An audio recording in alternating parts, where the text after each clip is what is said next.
It's a presentation of Fox Sports. We are Baltimore. We are Ohio.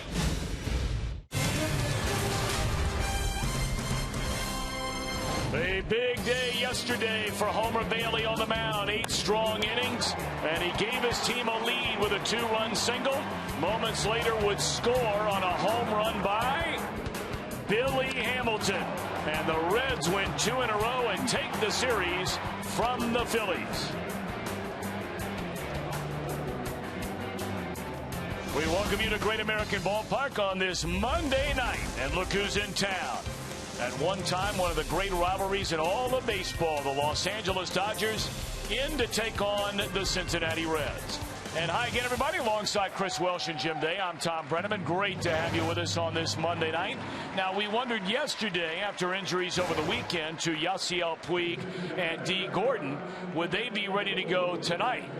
Half of that is answered yes. The other half, no. Well, the guy on your left is a yes, and that's Yasiel Puig. He's got a hip flexor strain, but he is in the lineup. And he provides a lot of power and excitement when he is in there. 40 runs batted in for Puig.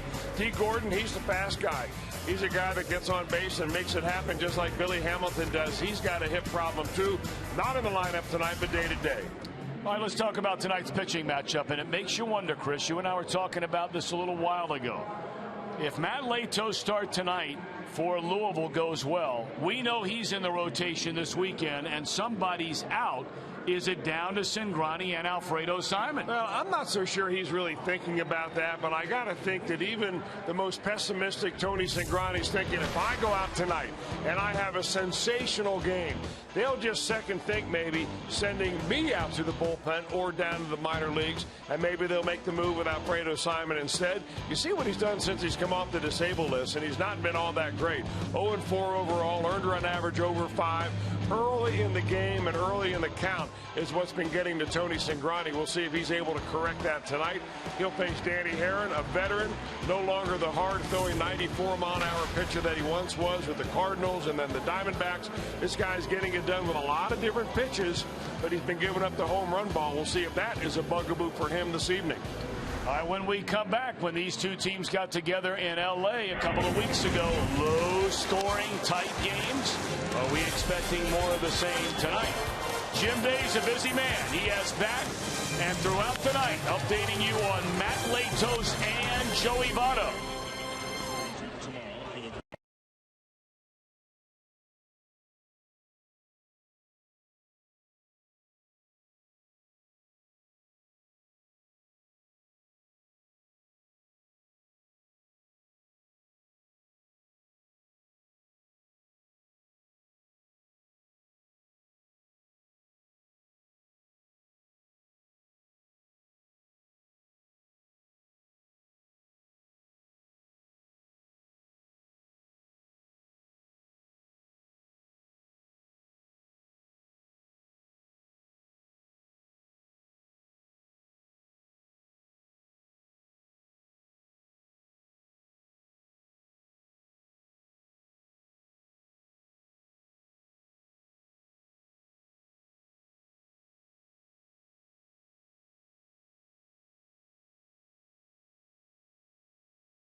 low-scoring series once again. Not long ago in L.A., L.A. took 2 out of 3.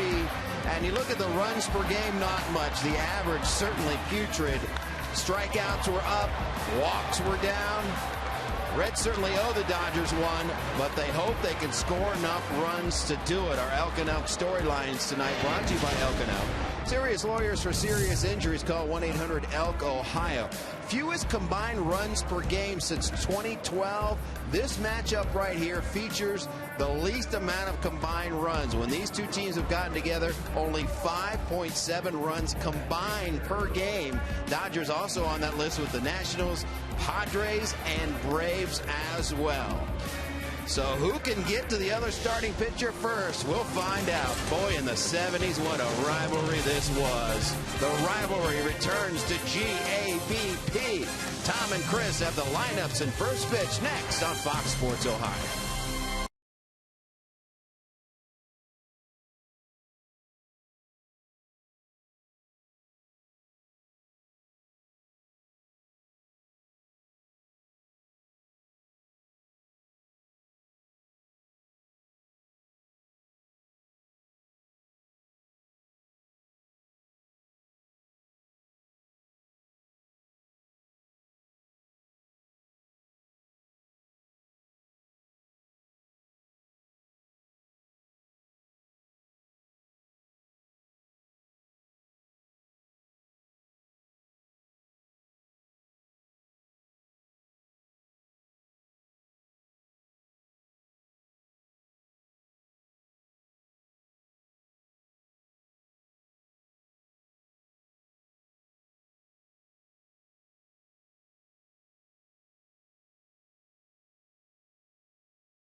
Come rolling into town. Don, born and raised, still makes his home in Evansville, Indiana. And as Dodgers come in, 33 up, 31 down, a whopping 9.5 games behind the San Francisco Giants in the National League West. And his lineup presented by Meyer. Sean Figgins at second, Hanley Ramirez at short, Yasiel Puig in right. Matt Kemp left, the cleanup hitter, Scott Van Slyke in center, and Justin Turner, a one-time Red at third. Jamie Romack at first, Fedorovich behind the plate, and Dan Herron is on the mound. And starting it for the Reds, 2 wins, 6 losses, an ERA slightly over 4, is Tony Cingrani. And you've got to wonder in the back of his mind if Tony Cingrani is thinking, this is my last start. But if you're Tony Cingrani, you're thinking, well, if I really dazzle tonight, maybe it won't be my last start. 2-6 on the year. He's not been quite the same since that DL stint. And it's strike one, says the home plate umpire Brian Knight to Sean Figgins, and this one underway at Great American Ballpark.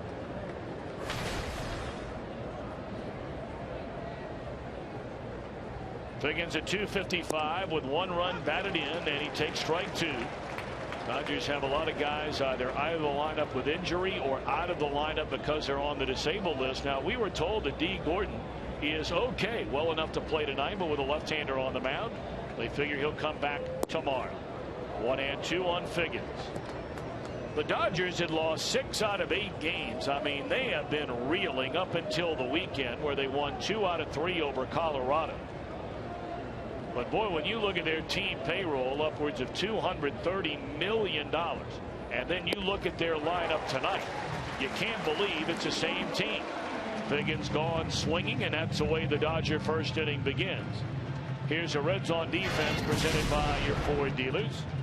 Ludwig getting the start in left field, Hamilton in center, Jay Bruce in right. Donald Ludd starts over at first against a right-hander Dan Herron, and Pena behind the plate, a night off for Devin Mesoraco.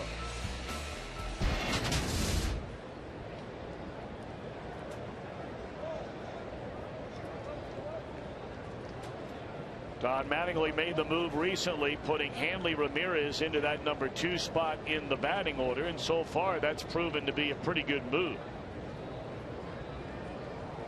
You go back to May the 11th, and Ramirez has driven in 21 games.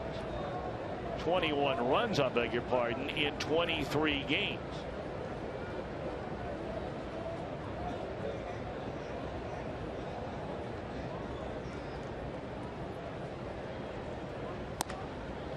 And that one dropped into right field. That'll be a 1-out single for Ramirez.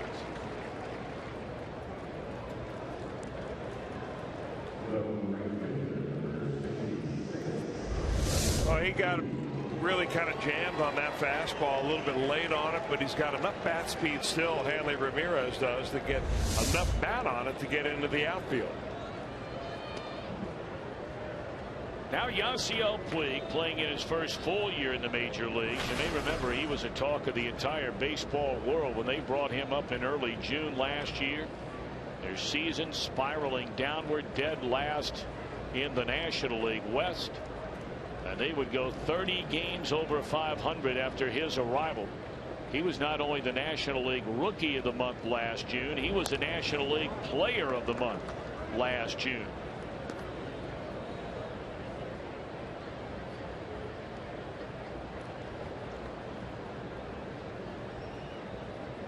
Puig, a .335 batter, has 11 home runs, 40 batted in, 16 doubles and 3 triples, and he has reached base safely in 38 consecutive games. That's the longest streak by a major leaguer this year. 0-2. Now, Tony throwing a lot of strikes, and that is important. Attacking the Dodger hitters with fastballs. And even though his usage of that fastball has dropped a little bit from last year, he still is one of the guys in this league that relies on that number one more than any other pitch.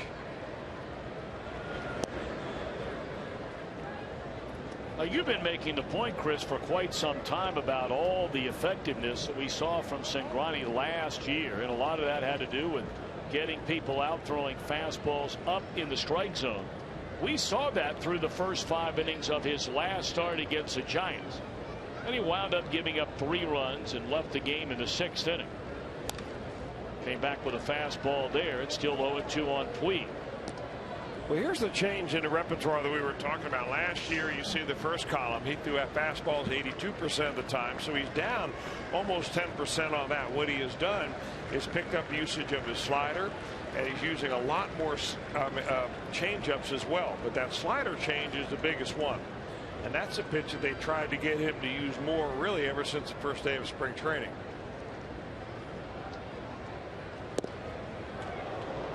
Well, that fastball at 93, good pitch right there, and apparently just off the corner.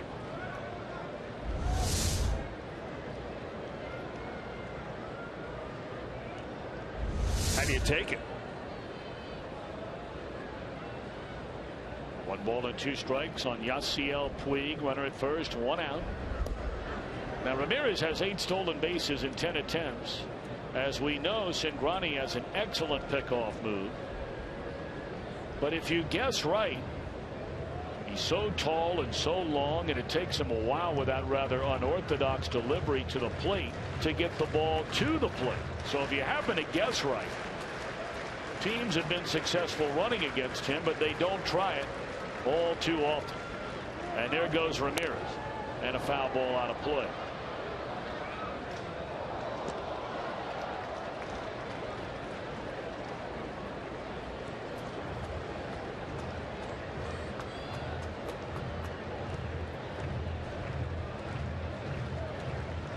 You may remember Tony's last start. I mean, he was sailing along. He went through the first 5 innings, allowed 3 hits, no run, and fanned 7. And then retired the first 2 batters in the Giants' 6th inning. Well, they gave up a home run to Michael Morse. Reds had a 2-1 lead after that. And there goes Ramirez. And a ground ball into left field, a base hit. And Ramirez going on the pitch will easily move into third base. So the Dodgers making noise with back-to-back hits after Figgins struck out to lead off the game. Well, he got that breaking ball and he got it on the ground, and this is one of those things where you get a ground ball, but if it's not at somebody, you don't get it out. He finds the hole in the 5.5 hole on the left side of the infield. Puig does. But the Dodgers are mounting a threat here early on. And to quickly finish up that thought about Cingrani's last start, when he gave up the home run and still had a 1-run lead, he was then really hurt by a couple of guys that had virtually done nothing this year at the big league level. He gave up a single to Brandon Hicks, and then Juan Perez hit a 2-run home run to left field, only his second hit all year long. And that ended up being the final score. Giants won it 3-2.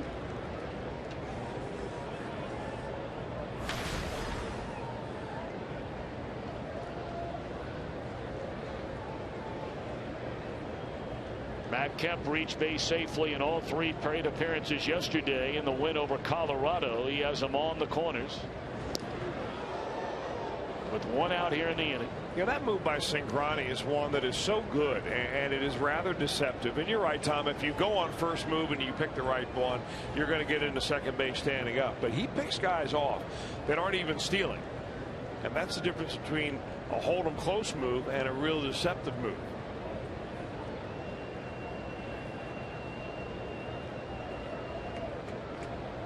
Cingrani ahead of Kemp at 0-1. Long look again, and once more he'll throw over, sending Puig back to the bag. Yasiel has 6 steals in 10 attempts. Kemp had a good weekend in Denver. 5 out of 9. He had 3 runs batted in during the 3-game series at Coors Field. Had 2 triples. And boy, for whatever reason, he has torn up the Reds through the years. A career .326 batter, 11 home runs, and 32 runs batted in. Cingrani ahead, 0-2. And that's in 36 games, all that damage done by Matt Kemp. Take a look at those numbers.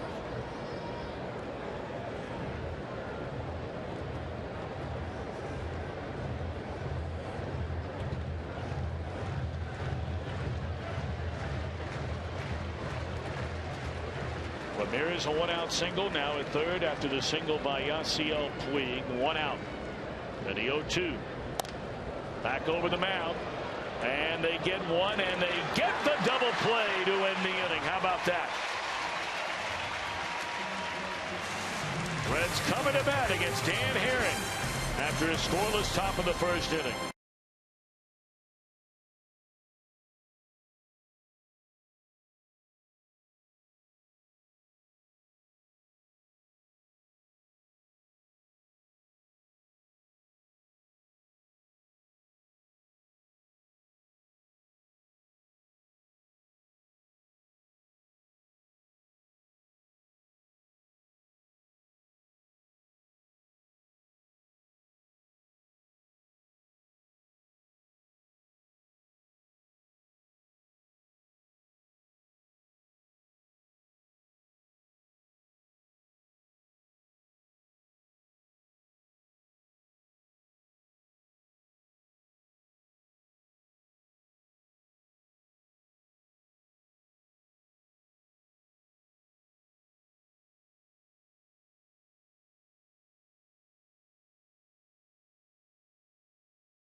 Your local Ford dealer. Ford Go Further by Cincinnati USA Regional Tourism Network. Stay close to CincinnatiUSA.com. By AT&T, mobilizing your world. And by Skyline Chili. Feeling good. It's Skyline time. Reds coming to bat, bottom of the first inning. Let's take a look at Brian Price's starting lineup tonight, presented by Meyer. Billy Hamilton will lead off and play center field. Todd Frazier will bat second. Brandon Phillips hits third. Jay Bruce, Ryan Ludwig, Brian Pena in the middle. And a ladder third of Cozart, Lutz, and Cingrani against. The guy's been around for a long time and had an excellent major league career as Dan Herring. And he's on the mound tonight, and he may not be the same Dan Herring that you used to see when he logged a lot of strikeouts, get his fastball up there 92, 93 miles an hour with a lot of run on it. But he's a very cagey right-handed pitcher that last year for a while he was one of the best pitchers the Dodgers had. He'll top out about 87 or 88, and he throws a lot of different types of pitches. All of them about the same speed, and he needs them all on the corners. Now Herron came out of the gate very quickly and very impressively. His first 4 starts of the year, he was good as anybody in the National League. But now over his last handful of starts, a lot of those numbers have started to go the other way. 1-2 to Billy Hamilton. And that one pulled to the second baseman, who will throw him out. Sean Figgins taking care of Hamilton.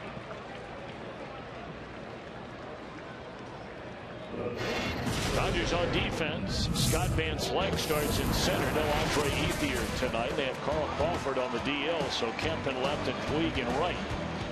Turner has played very well for them at third. Ramirez at short. Figgins for Gordon. And Romack for the struggling Adrian Gonzalez. And Fedorovich behind the plate. We saw Sal Butera for all 3 games behind the plate when the Reds were in Los Angeles. I beg your pardon, Drew Butera. Sal's his daddy. Yeah. He played for the Reds.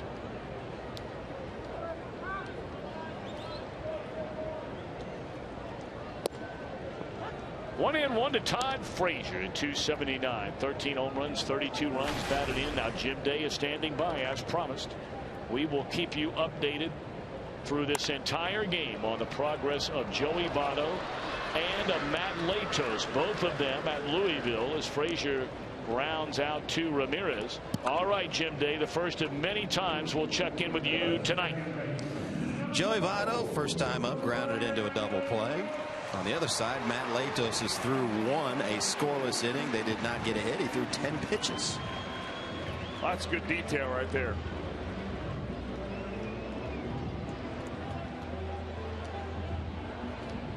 Well, of course, technology being technology, it can be a great thing, and it can be a very frustrating thing. And after Chris Welsh went through all the hoops you have to go through to log in and sign up for minor league baseball TV, he goes to find it tonight so we can sit here in the booth and really give you detail about both Votto and Latos. And no deal. 0-2 on Brandon Phillips. Nothing there but a white screen. That little thing that spins around and never stops. I usually just call my tech guy Wayne, but he's not around. Well, have you tried to call him? Yeah, I get voicemail there too. So that might be just a spinning dial too. 1-2 on Brandon Phillips. We'll rely on Jim Day. Well, there is very little doubt, and we've talked about it a lot. For those of you at home, you can rest assured that Chris and Jim are all over. I mean all over everything there is to do with Votto and Latos tonight. And there's a ground ball to short and a 1-2-3 opening frame for Dan Herron. End of 1, no score.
First on Fox Sports Ohio, the initial round of the National League All-Star balloting.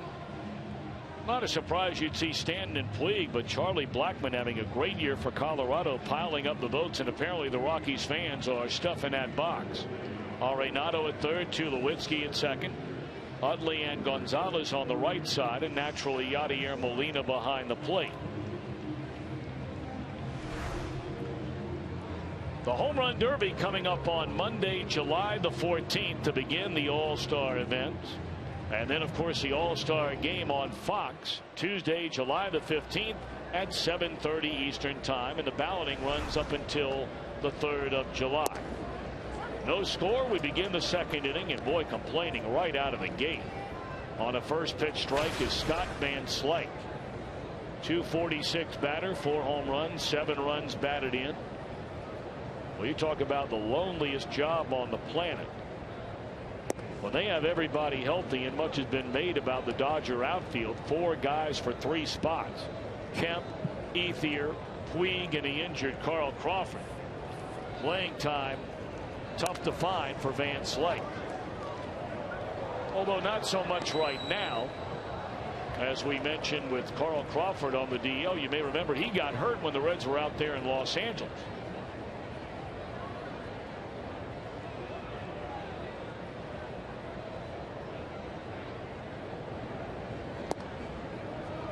Now the front-running Brewers, 7.5 in front of the Reds, who are in 3rd place, are off tonight.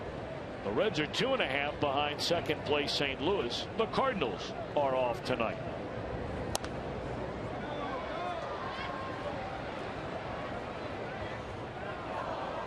The Reds yesterday with the Pirates loss to Milwaukee, and the Reds win over the Phillies, leapfrogged the Pirates, and they are playing tonight at home in a scoreless game in the second inning against the Chicago Cubs.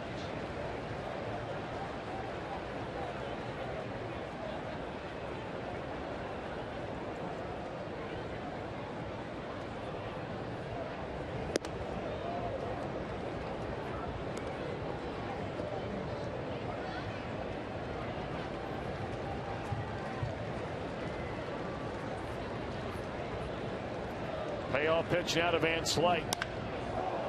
And he puts a charge into that one deep into the night, and the Dodgers have a 1-0 lead. That is the 11th home run Cingrani has allowed in a little more than 55 innings this year.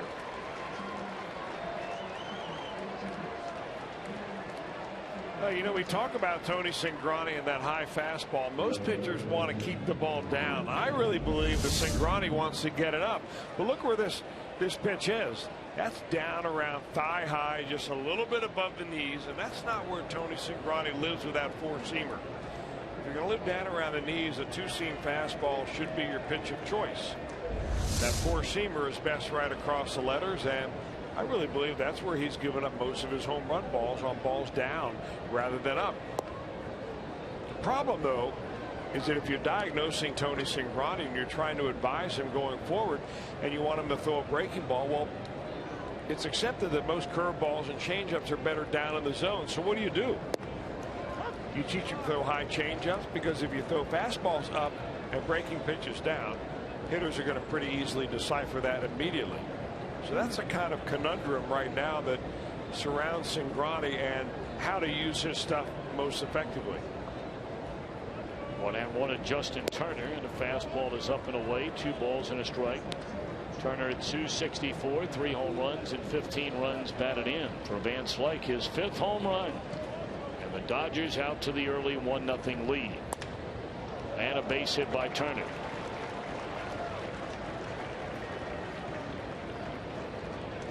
Well, a breaking ball for a base hit up the middle, but that home run by Scott Van Slyke on a 3-2 pitch is really wanted. This kind of shows what's happened to Tony here this year.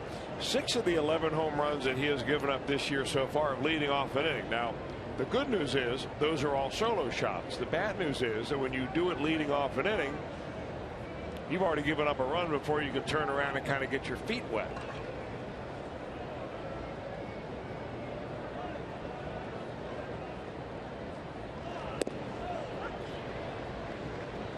Cingrani has faced 6 Dodger batters, and 4 of them have base hits. 1 out singles in the first inning by Ramirez and Puig. Got the big double play ball to end that inning by Kemp. And now home run single to begin the Dodgers' second inning. See, that's a good spot. And it just seems funny, and it's something that he's going to have to figure out how he's going to use it going forward. Because his success last year was from throwing more than 80% of his pitches with fastballs, which is unheard of at the major league level. Even Aroldis Chapman doesn't throw that many percentage fastballs.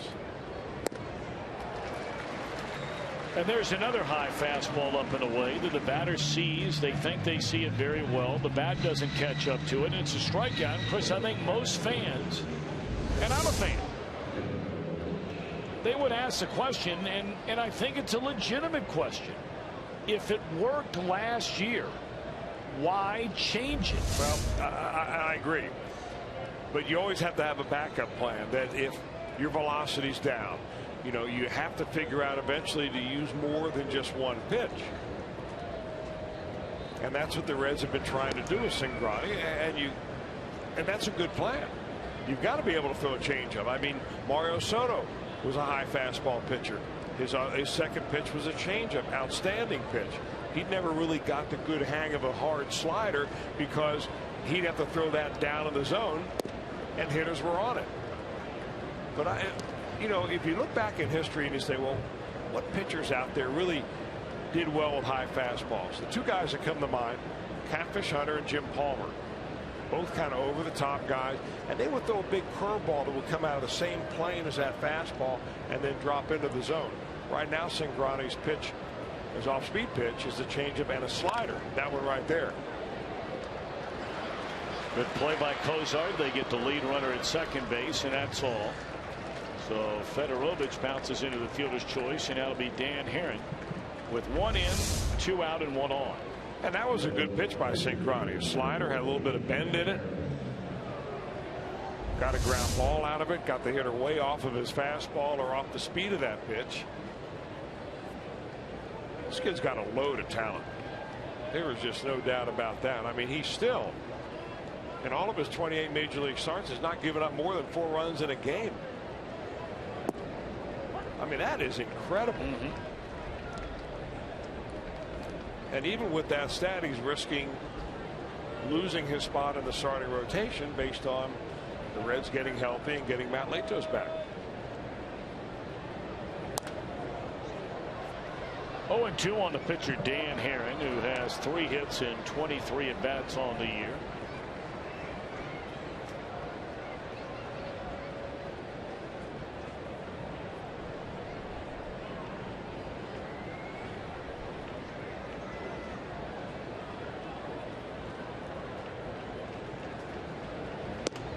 And that'll do it for the Dodgers in the second inning, but they get the home run by Scott Van Slyke and lead 1-0.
participating in the Home Run Challenge once again. Every home run hit in this game raises $583 for prostate cancer research. You can make a pledge by going online to homerunchallenge.org.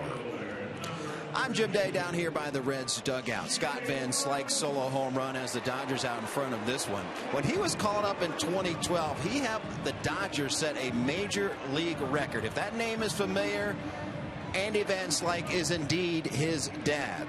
On June 12, 2012, he became one of 5 sons of former majors to be in the same starting lineup. Tony Gwynn Jr., Jerry Hairston Jr., Ivan DeJesus, and Dee Gordon also on that list.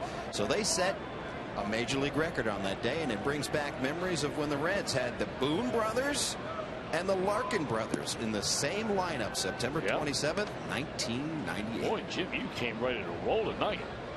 That is some big league research.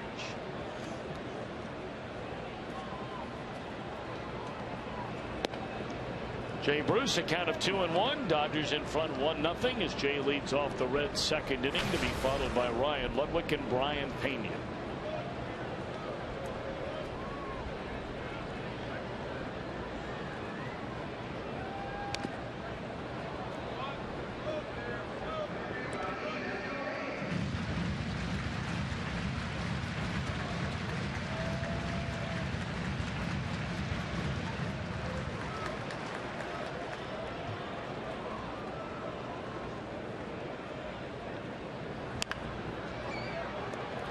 On the ground down to first.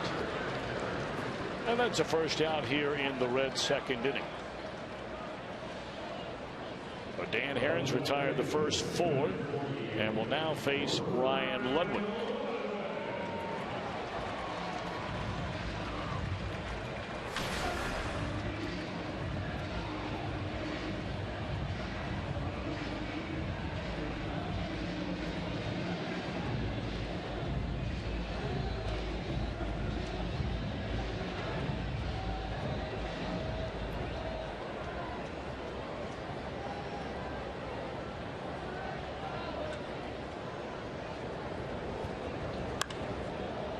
First pitch swinging, a fly ball into very shallow center field, and Van Slyke underneath it. And Dan Herron has needed all of 17 pitches to retire the first 5 Reds in the game so far tonight.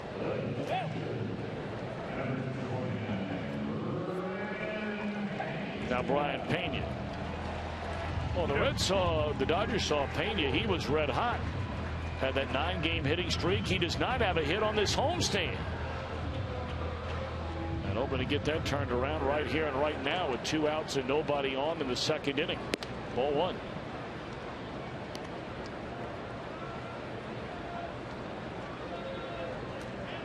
Understand Jim Day once more standing by with an update on Matt Latos.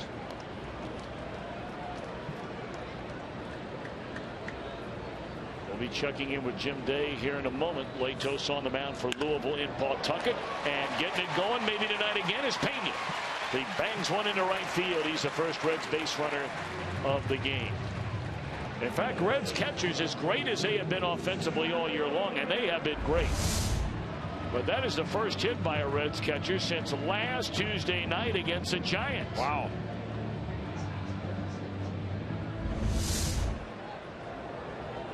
And that ends an 0 for 17 stretch for Brian Pena. 0 for 20 for Reds catchers overall. Now Cozart looks at a strike. All right, Jim Day. Latos is through 2 innings, Tom. He once again had a 10-pitch second inning. Gave up 2 hits in that inning, but no runs. And we told you Jim Day and Chris Welsh all over the coverage tonight again of Votto and now Latos. And Chris, you're sitting there watching that game, you know, off to the side. What did you see out of Latos there in the second inning? A couple of ground ball base hits, one off the glove of Joey Votto, but he turned a double play to get himself out of the inning. Yeah, he looks fine. I mean, I think that he felt he was fine after that little mini press conference he had where he deemed himself ready to go, and the Reds wanted him to go down for one more start, and that is tonight. I imagine when his turn comes around again, he'll be right here with the big league team. And that ball is launched. Will it stay fair? It does. Good. Was it a home or foul, they're saying? Whoa, boy. Even the fireworks are going off. That's what they call a loud foul. And now Brian Price is going to come out and ask him, are you sure about that? Obviously, the third base umpire, Manny Gonzalez, making that call. And it looks like the correct call.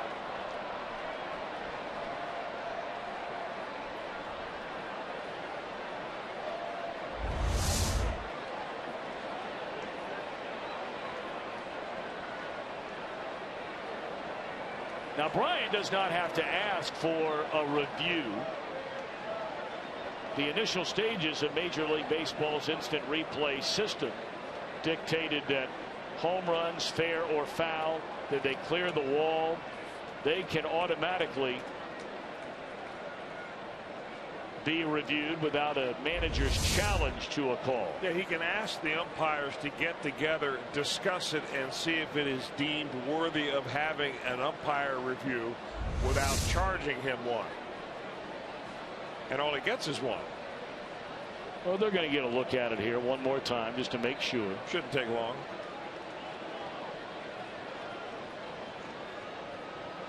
Well, we thank the great work of our camera crew, which they turn in on a nightly basis, for once more giving you that angle down the left field line, and at least from the great angle that we had, it did look like the correct call. This is a crew chief review, it is known, and like you said, it won't take long, and it's going to be signaled foul ball. Yep.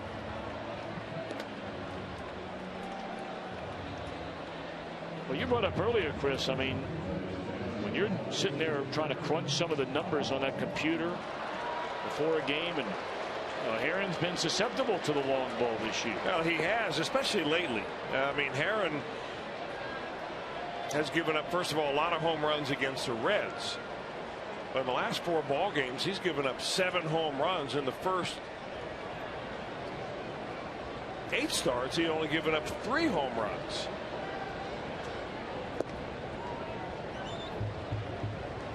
In fact, he's got 3 guys in this lineup tonight that have hit 2 home runs against Danny Herron. One of them is Brandon Phillips, one is Ryan Ludwig, and the other standing in the batter's box right now. A little number off the end of the bat, and this baby is going to fall in a base hit.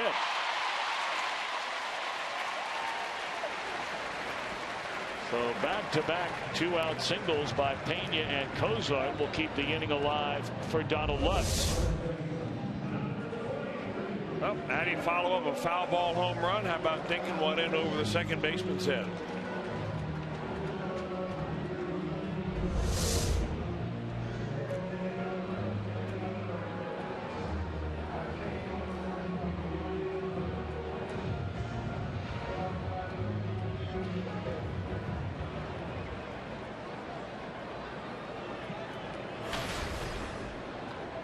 Donald Lutz, 12 at bats, has 2 hits. And that one gets away, and both runners will advance into scoring position. And while we have a quick moment, let's check in once more. Jim Day standing by with a Joey Votto update. In his second at bat, Tom, a hard hit line drive to center field for a single. So he's a 1 for 2.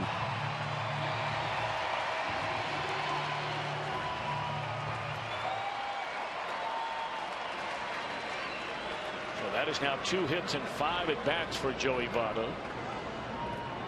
And there's another pitch in the dirt after that wow went a moment ago by Herron. Yeah, with the base open now, if you're Donald Lutz, you're thinking, nah, you know, he may not really challenge me with much. They know that I can hit a fastball.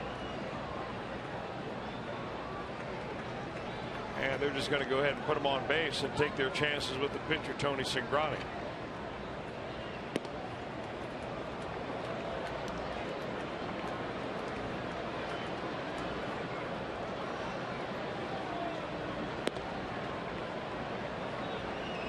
Well, we saw Homer Bailey help himself yesterday with the bat. The Reds were behind 1-0. They're behind 1-0 right now. He had second and third. They pitched to him, and he banged one into center field for a 2-run single. And right now it's your time to tweet your photo using hashtag #OhioFanPhoto, and perhaps we'll show it during an upcoming telecast. It's brought to you by AT&T. Now Cingrani has 3 hits and 18 at-bats. He has not driven in a run. The right side of that Dodger infield playing way back. And we know Cingrani likes to try and bring a bunt with him to bunt his way on base. Strike one. Yeah, but will he do that with a couple of runners on base? I don't think so.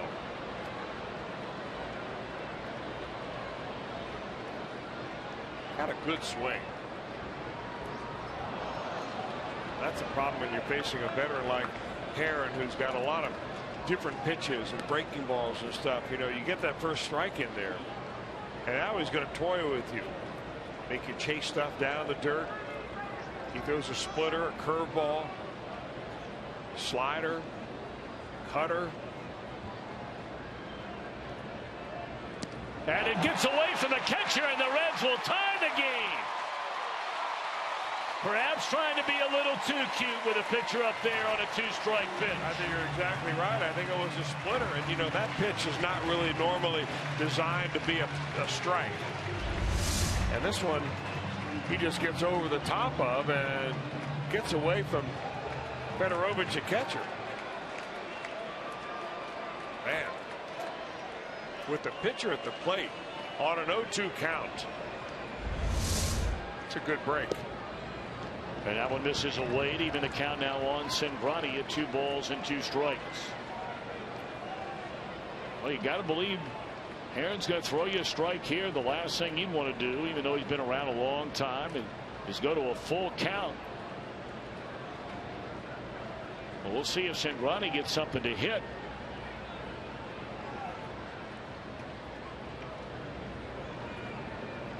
Aaron shaking off Fedorovich, and now the pitch. Got him swinging to end the inning. Reds take advantage of a couple of hits and a couple of wild pitches to tie the game at 1.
Tonight, we have just recently been updated by the commissioner's office in New York, so you know exactly what's going on with the All-Star ballot. David Wright has just moments ago leapfrogged Arenado at third base. So there you have it. And Carlos Gomez apparently has gone by Charlie Blackmon in the outfield. There are 6 outfielders that are tightly bunched out there for the National League. Those 3 you have, and then McCutchen, the aforementioned Blackmon and Ryan Braun. Brandon Phillips fourth at second base. Devin Mesoraco fifth. Chase Utley has 1.3 million votes. Brandon Phillips has 441,000. And quickly, very quickly, to the American League. And there you get a look. I tell you what, baseball fans are certainly a forgiving group on voting for the All-Star game. In what way? Well, meaning that all those years when, I think most people felt like Barry Bonds was a guy that, clearly wasn't necessarily all that fan-friendly or popular with the fans, or Jose Canseco or Alex Rodriguez. They would always be among the vote getters. But the two that really caught my eye on that last panel, and even though you didn't see him on the National League, Ryan Braun is right there knocking on the door of being a starter for the National League in the All-Star game. And Melky Cabrera, who was suspended for over 50 games. Yeah, you're not talking about fan-friendly. You're talking about PEDs. Well, I'm talking about both. I can't go on with Cabrera. We know that happened. With Braun, we know that happened. We don't know with certainty, at least in the history of baseball, that, and we know Alex Rodriguez did. But when it comes to Bonds, for example, there's a swing and a miss by Figgins, and he strikes out for the second time. The ultimate point I'm making is that there are guys out there which everywhere they went they would be booed and booed and booed. And even if you've broken the rules, there are enough people out there that think that's okay. We'll welcome you back and maybe start an All-Star game. So I reckon it would be considered a forgiving bunch. No. If we can only say with certainty a couple of them, the voters can only say with certainty a couple of them as well. And they're making that loud and clear by the votes for Braun and for Melky Cabrera. And not suggesting either one of those guys are involved in anything like that playing here in 2014.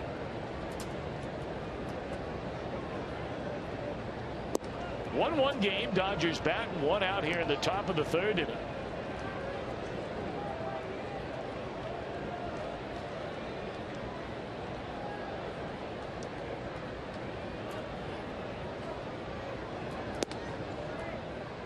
Hanley Ramirez ran into one yesterday at mile-high altitude that went over 470 feet. Yeah, look out on the concourse. Incoming. Man, that's a bomb. Even in the rain in Denver. 3-1 to Hanley. Fourth longest home run in Major League Baseball this year at 472 feet. Don't you miss the days when you go to the ballpark, you see a home run like that, and you say, did you see the home run that Hanley Ramirez hit? It went all the way up onto the concourse, over the umbrella. Instead of saying, oh, it went 472 feet. Yep. I do too.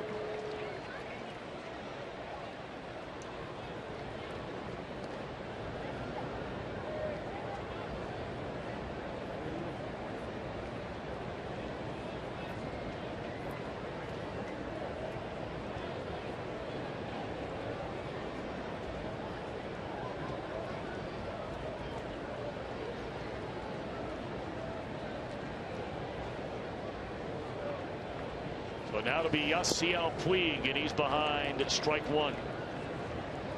Puig got a single through the hole into left field his first time up. 1 run, 4 hits for the Dodgers. 1 run and 2 hits for the Reds. Game 1 of a 4-game series between these former great rivals. Back when they played inside the National League West, going all the way back to the advent of divisional play in 1969.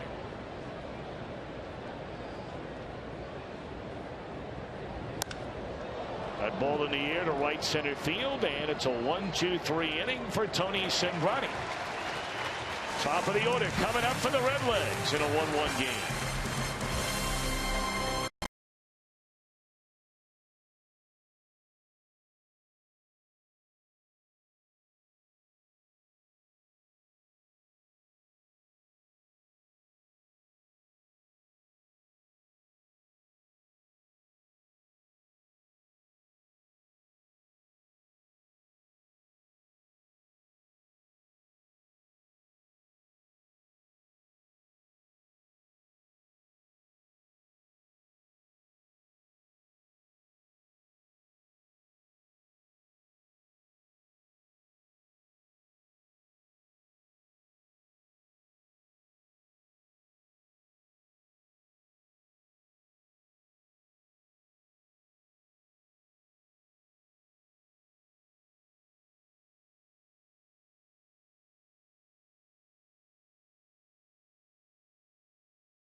Have teamed up to bring fans Wild Wednesdays, a season-long blazing hot deal. You can get a Reds ticket and a B-Dubs voucher for every Wednesday home game for as low as $19.50. Wednesday, June the 11th, that's the day after tomorrow. Get a B-Dubs voucher for $5 off of any food order. 381-REDS, the number to dial, or log on to reds.com/wild.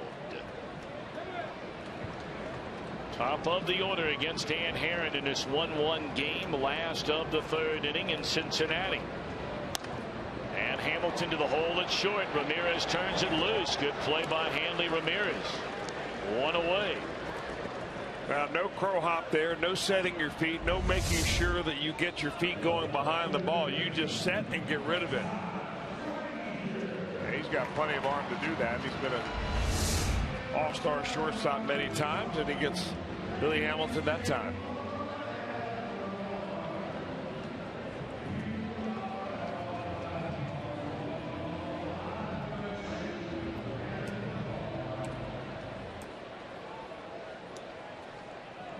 Todd Frazier grounded out to Ramirez in the Reds' first inning and looks at a fastball away.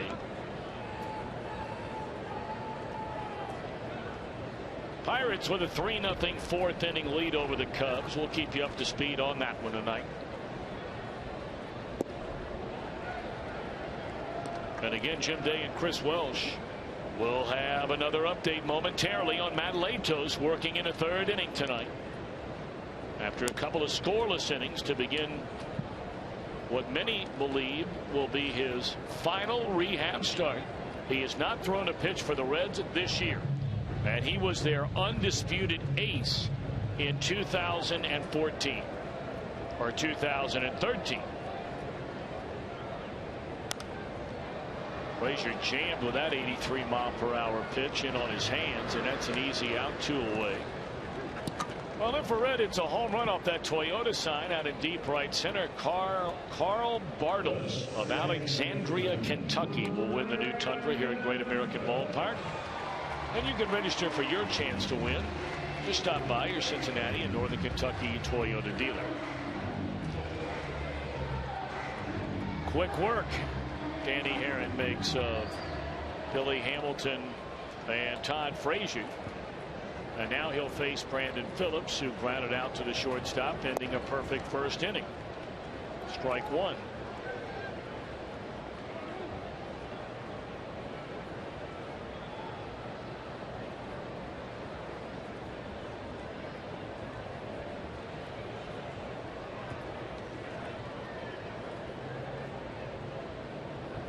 A lot of youngsters here at the ballpark tonight. The third of the Reds' 6 kid glove games. In the 65-year history of the program, almost $10 million has been raised to help purchase baseball and softball equipment for young players in this area. The first kid glove game goes back to the Reds and the Detroit Tigers at Crosley Field in 1949. Now, many of you in and around Cincinnati, you know all about Knot Hole. But basically, the kids are able to get tickets, go out and sell them. And then some of the money raised comes back to help buy equipment. All the money raised comes back to buy equipment, and it's not only limited to Knot Hole. Any type of organized baseball, softball, girls softball, hardball, whatever you want to call it. Travel baseball, high school teams are able to participate in it. 100% of the money that you sell for ticket vouchers comes right back, and all of it goes for equipment for your team or your organization. Paul Kramer has been the director of the Kid Glove Game organization for a long time. Keeps it together, and boy, he has just single-handedly made sure that this thing runs like a Swiss watch. Off the end of the bat, and that was misplayed right from the very beginning. You know, when a guy takes a big swing like that, is capable of hitting the ball to the seats, your natural reaction is to think, let's get back on this one. Now, 2 things happened right there. One is that he began to go back, and then when he realized he was going the wrong way, he went to plant his right foot, and it looked like the turf came out from underneath him.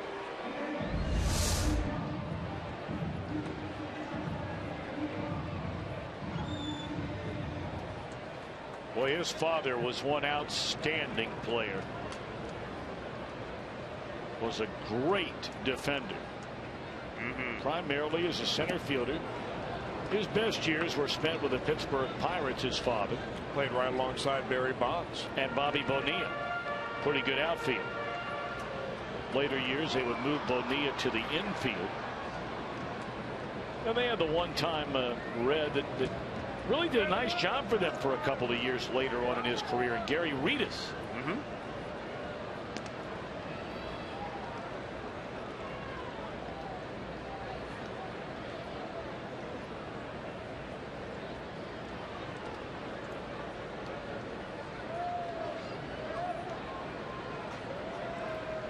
Andy Van Slyke won 5 consecutive Gold Gloves for his defensive excellence during his tenure with the Pirates.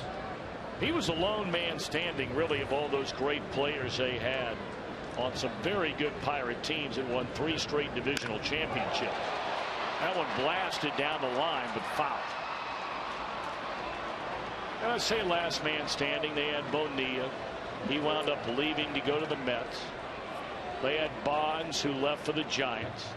They had Jay Bell, who left to go to Arizona.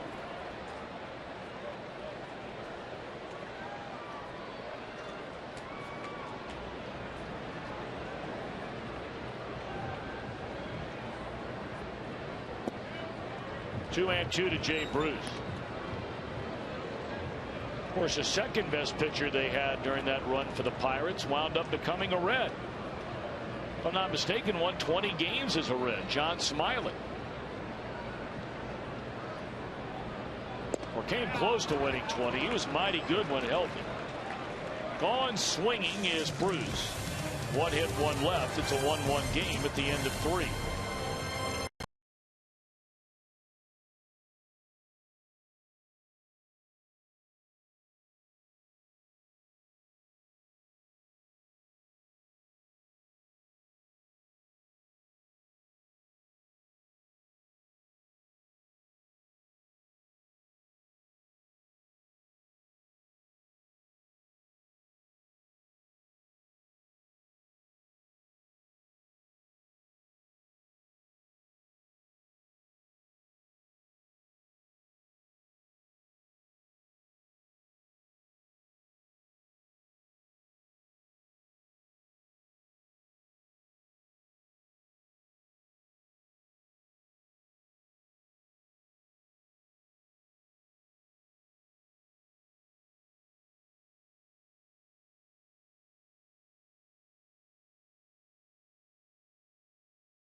Quaker State 400 in the Kentucky Speedway Getaway Sweepstakes. On board the Fan Express. Our keyword today, checkers. CHECKERS. Go to enter at foxsportsohio.com. Stay tuned every day. We'll have a new keyword and a new chance to win. One time the Dodgers saw Tony Cingrani. They were glad when he got out of town. Well, you're not kidding about that. He had 11 strikeouts in that ball game, which tied a career high for Tony. 7 innings of 1 hit, 1 walk, shutout baseball. Unfortunately for the Reds, that ball game eventually lost by the Reds 1-0. Cingrani not involved in the decision.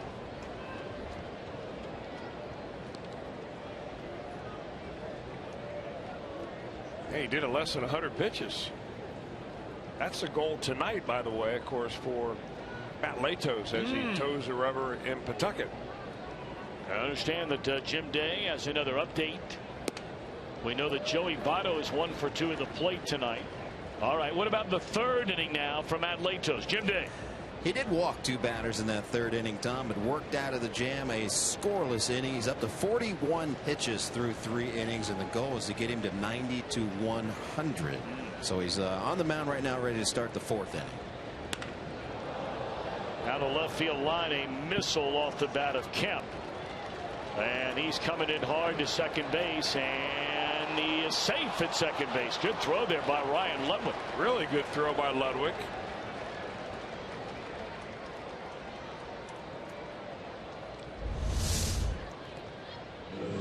He got up on top of that fastball. He had a ground ball double play with a couple of runners on in the first inning. And Ludwig makes a real good play on that ball. Nearly got him at second base. So Kemp the double. 1-1 game. He's at second with nobody out here in the Dodger 4th inning.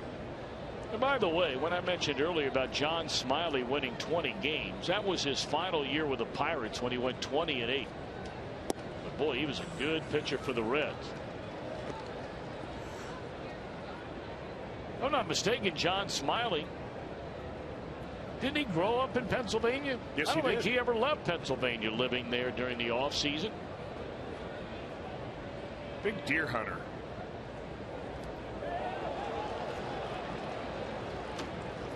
That'll be a wild pitch. That ball bounced about 4 feet in front of the plate.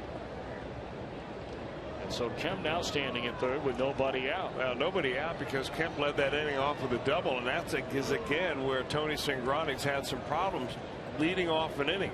That on base percentage of almost 44% of the batters he faces get on base and lead off the inning. That really puts you into a hole.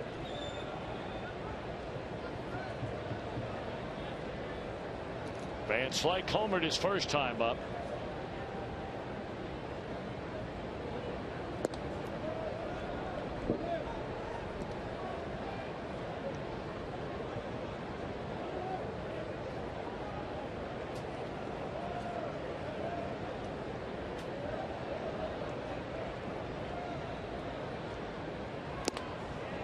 Little fastball right by him. 2-2 now on Scott Van Slyke.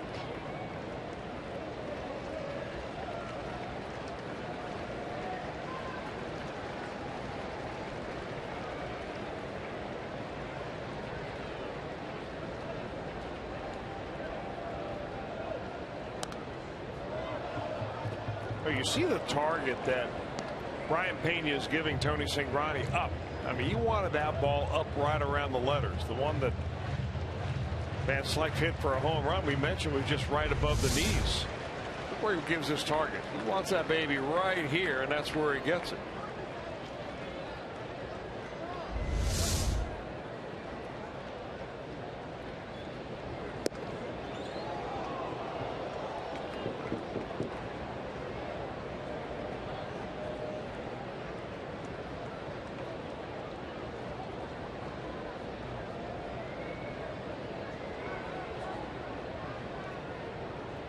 Two now on Van Slyke, and we'll do it again.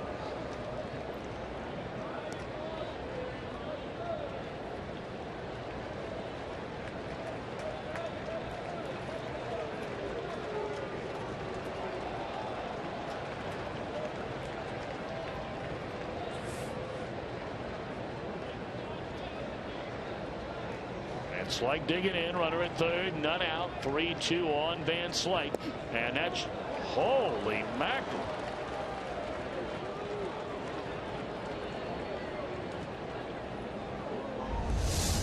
Where did this miss?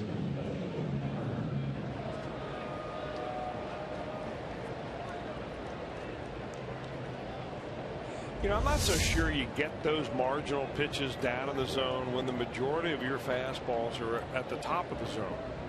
Umpires have a tough time following the entire strike zone too.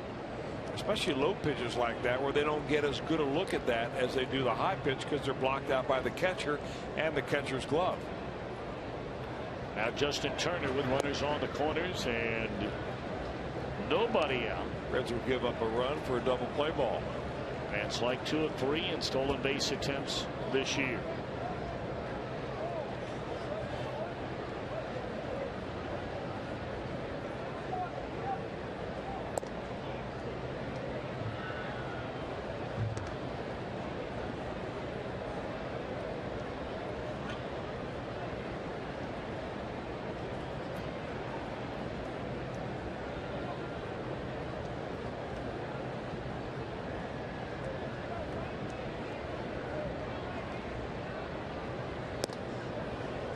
A ball and a strike on Justin Turner.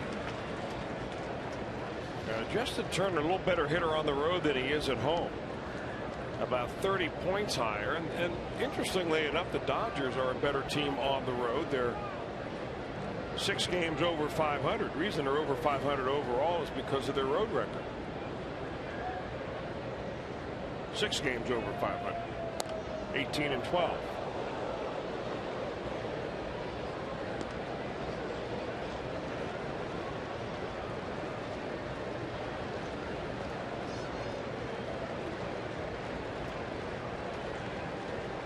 Make that 20-12. That was after winning the last couple of days in Denver.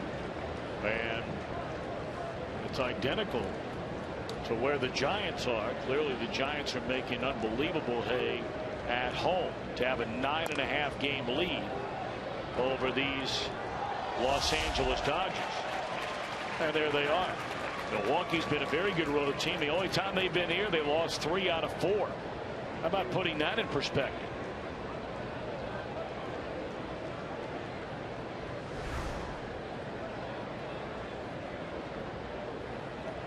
Well, maybe with all the circus going on around this ball club, they're happy to be out of Dodger Stadium. Can you believe that? A jam shot flare, runner going all the way to third from first, and that's an RBI single for Justin Turner. And the Dodgers have a 2-1 lead. Boy, that's living right. Sometimes you make a good pitch, you don't get a good result. I mean, he just jams Justin Turner right in on his knuckles. He's not even sure if he should run or not. Look at him stand at the home plate and go, oh, wait a minute. That's got a chance of falling in there.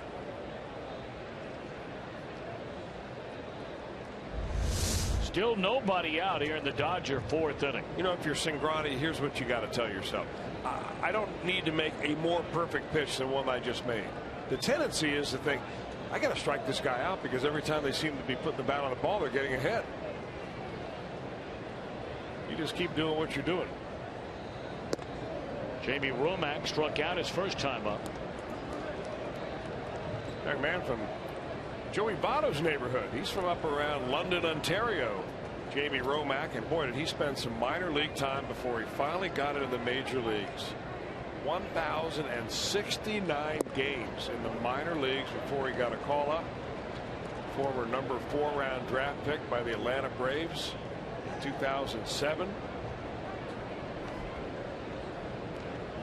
I mean, how many at-bats do you get in over 1,000 games? 4,306 plate appearances in the Busch Leagues.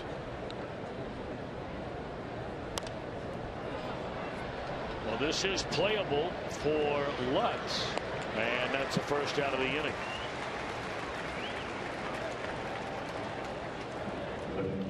Right now at FoxSportsOhio.com is Vontaze Burfict ready for a big payday from the Bengals. Ari Price has decided to transfer out of Dayton's basketball program, wants to get closer to home. And what's in store for the Blue Jackets? Jim Day will have more on that later. It's all brought to you by 1-800-SAFE-AUTO. Drive safe, spend less.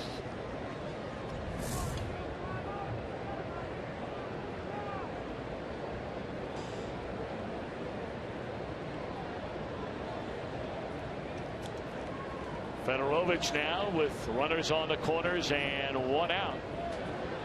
Fedorovich hit a ground ball. Turned out to be a fielder's choice. Softly hit to Cozart, got a force out at second base. That was back in the LA second inning.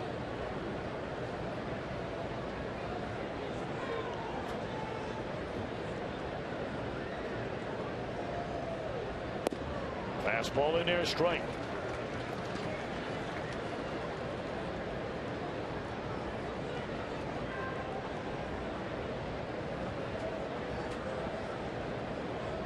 Fedorovich got some playing time last year. He made 42 starts behind the plate. The Dodgers played well when he started. They won 24 of those games. Nothing at 2 the count. Another guy who spent a lot of time in the minor leagues. Over 6 minor league seasons. Always been a guy that gets on base and puts a bat on the ball. He's had very good career batting average numbers and on base percentage numbers. 0-2, big pitch here. And a liner to right field on an 0-2 pitch. And Van Slyke comes running back and still has time to get to the plate.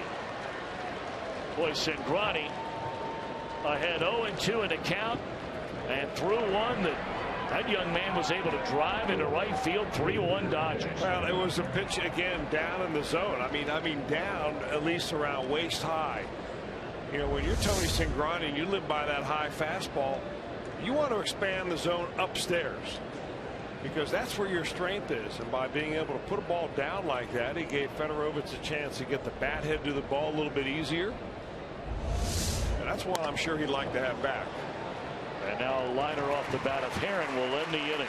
Not a good fourth for Cingrani. And he trails 3-1.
A guy named Montrell Marshall happens to be the cousin of Brandon Phillips.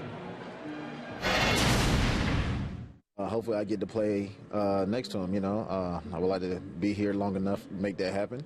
I mean, I play with my brother in spring training. You know, it'd be nice to play with him in the big leagues one day too. But anytime you see your cousin, you know, my first cousin, I mean, even though I look better than him and everything, you know, it's just nice to see him get the chance to get the opportunity to really make it to the major leagues. And in talking with Brandon, this is sometimes you have a cousin you don't see much when you're growing up. He said, oh, I saw him all the time. His name's Montrell Marshall, as I said, 18-year-old from South Gwinnett High School. He's a 6'5", 215-pound power-hitting third baseman.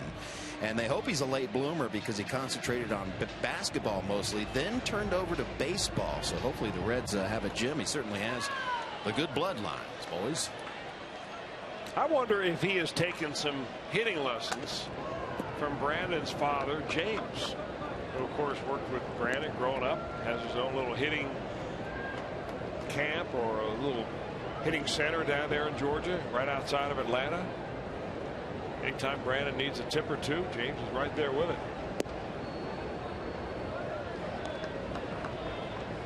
I would suggest if he has it, it'd be a good idea.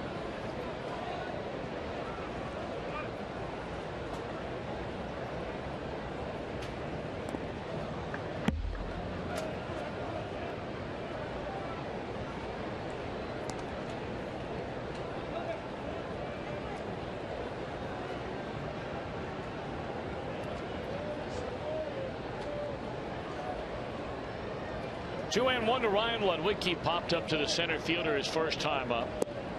And a count of 3 balls and a strike. Reds down a pair as they bat here in the bottom of the 4th inning. 3 runs, 6 hits for this makeshift Dodger lineup tonight.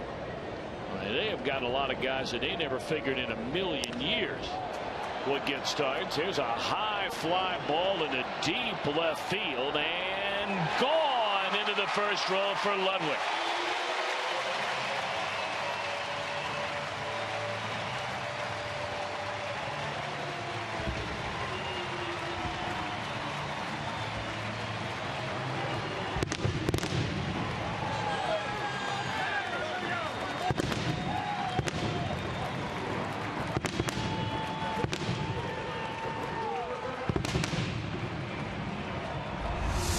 Ludwig gets his 5th home run of the year.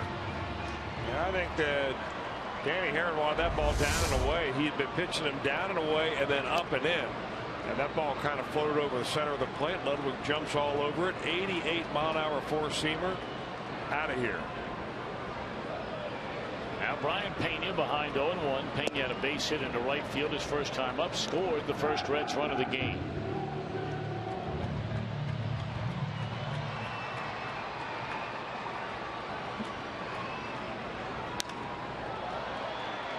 Fly ball the other way. Kemp getting a workout to begin this inning. 1 away.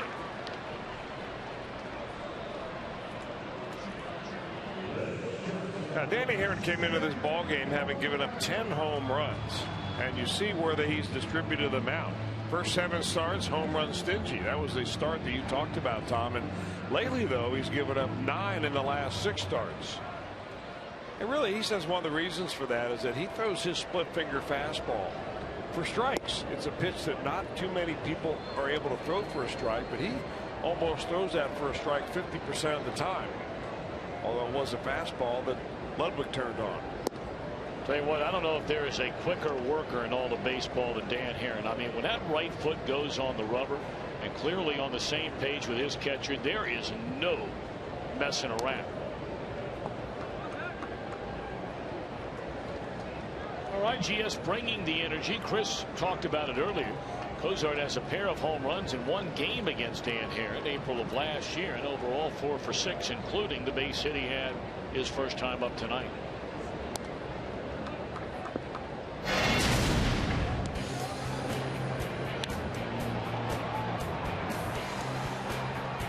This is when the Nationals were in town last April.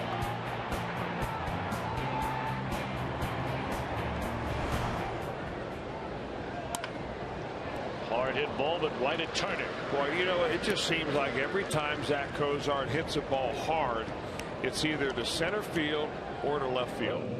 Anytime he hits it easy, it's a flare into right. And I know he's trying to work on hitting the ball to right field, but man, you just saw the 2 home runs that he hit off of Herron when he was with the Nationals. And the near home run that he hit earlier just hooked around the foul pole to make it a foul ball. I mean, he's got good bat speed. But I'm not so sure he's making the most of it by trying to lay that ball into right field so much.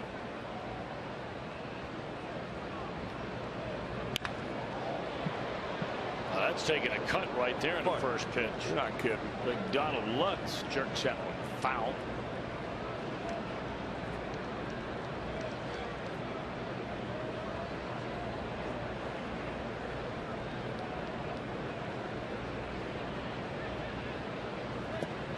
Oh, and 2, and once more, we're always trying to stay on top of the Joey Votto and Matt Latos watch. Jim Day, please go ahead. Latos in his 4th inning had a 1-2-3 inning with a strikeout. He's up to 53 pitches. Actually, he can add a little more to that because he's pitching in the 5th right now as we speak. Joey Votto, 3rd time up, struck out looking. He's 1 for 3. 1 for 3 yesterday, 1 for 3 today. And broke up the no-hitter yesterday. Yes, he did in the 7th inning with a single. Chris, how long do you think till his timing is back? I hope the sooner the better. I know you've said the same thing. We've had off-camera conversations, Tom, and hey, ball club needs them, don't they? No doubt about it.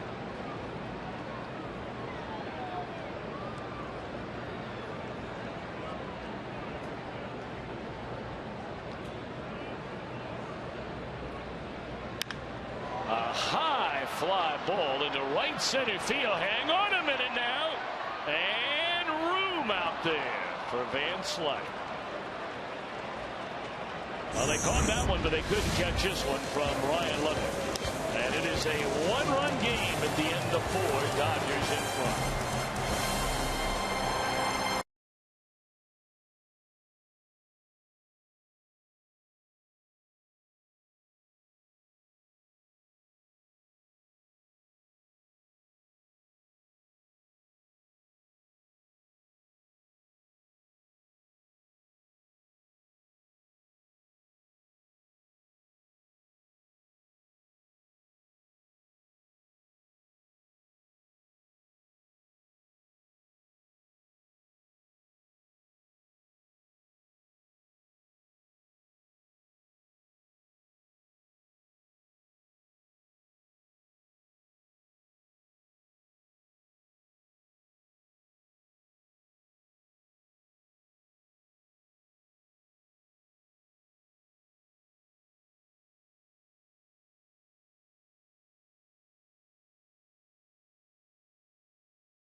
Brought to you by JTM Food Group. Let's create great dishes together. Buy Toyota. For over 30 Toyota offers, visit buyatoyota.com. And by B-Dubs. Spend $30 on a gift card for dads and grads. They'll give you a $5 bonus. Buffalo Wild Wings, wings, beer, sports. Well, the Reds in Fox Sports Ohio would love to send out a couple of birthday wishes tonight. First, a belated happy birthday to Helen Faye Jarrell from Foster, West Virginia. 89 years young yesterday. Helen Faye, belated happy birthday. And how about Ruth Stevenson? This is 2 years in a row now. We have wished Ruth a happy birthday. Last year was number 100. This year, 101. Wow. Happy birthday, Ruth.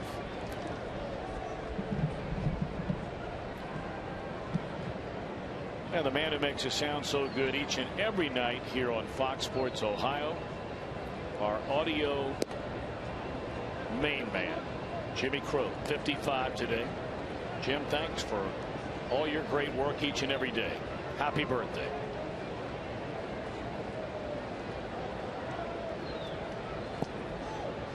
Dodgers with a 3-2 lead. Both teams scoring a single run in the first inning. Dodgers getting a pair off Cingrani in the 4th. The Reds get one back in the bottom of the inning. Top of the order for Los Angeles. The Dodgers have 6 hits. And if you throw in a walk, 7 base runners in the first, really in 3 innings. Because Cingrani's only perfect inning came in the 3rd. Now Figgins has struck out against him twice, but a 3-1 count this time, and a full count.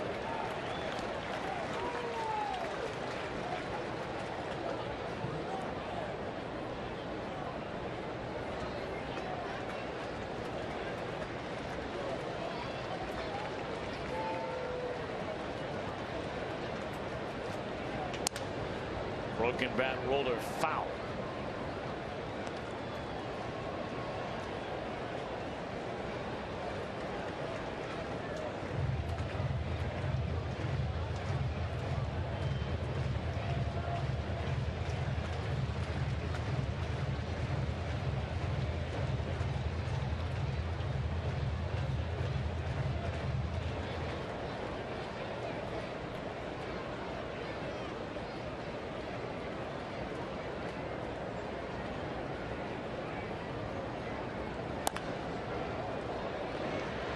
Phillips a backhand and throws out Sean Figgins.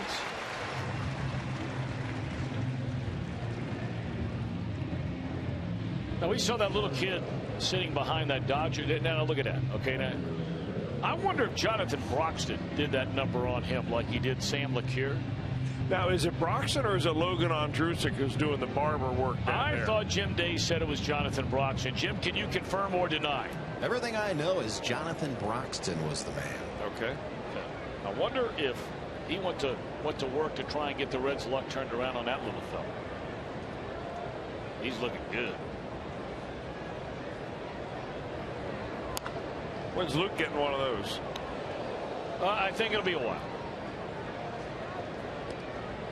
When's Luke's dad getting one of those? It'll be a little while as well. But he and I both love going in there. Now, Mom gets mad at Dad for doing it. She doesn't get mad at Luke. But, man, I love walking in there, right over there, the barber shop, and just saying, give me the old number 2.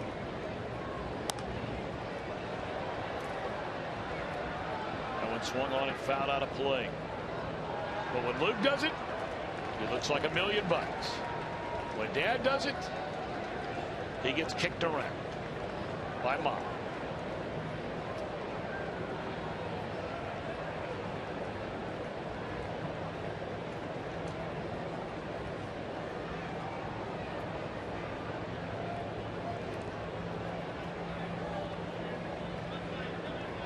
Oh, and 2 now on Hanley Ramirez. He had a single into right field, was stranded at third in the first inning, popped up to Cozart in the third, and the 0-2 pitch swung on and fouled out of play.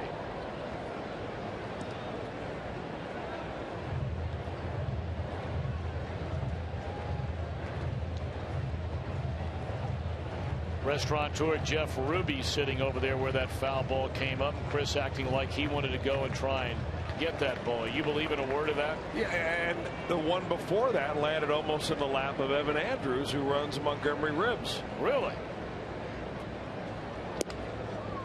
It's kind of a food foul ball connection. Well, the Dodgers might be looking for a free meal while they're in town. Well, now Tommy Lasorda, if he was traveling with the Dodgers, you could book it that he'd be looking for a free meal. And Ruby's was normally at the top of the list on his destinations. 1-2 pitch, and that one in the dirt. 2 balls and 2 strikes.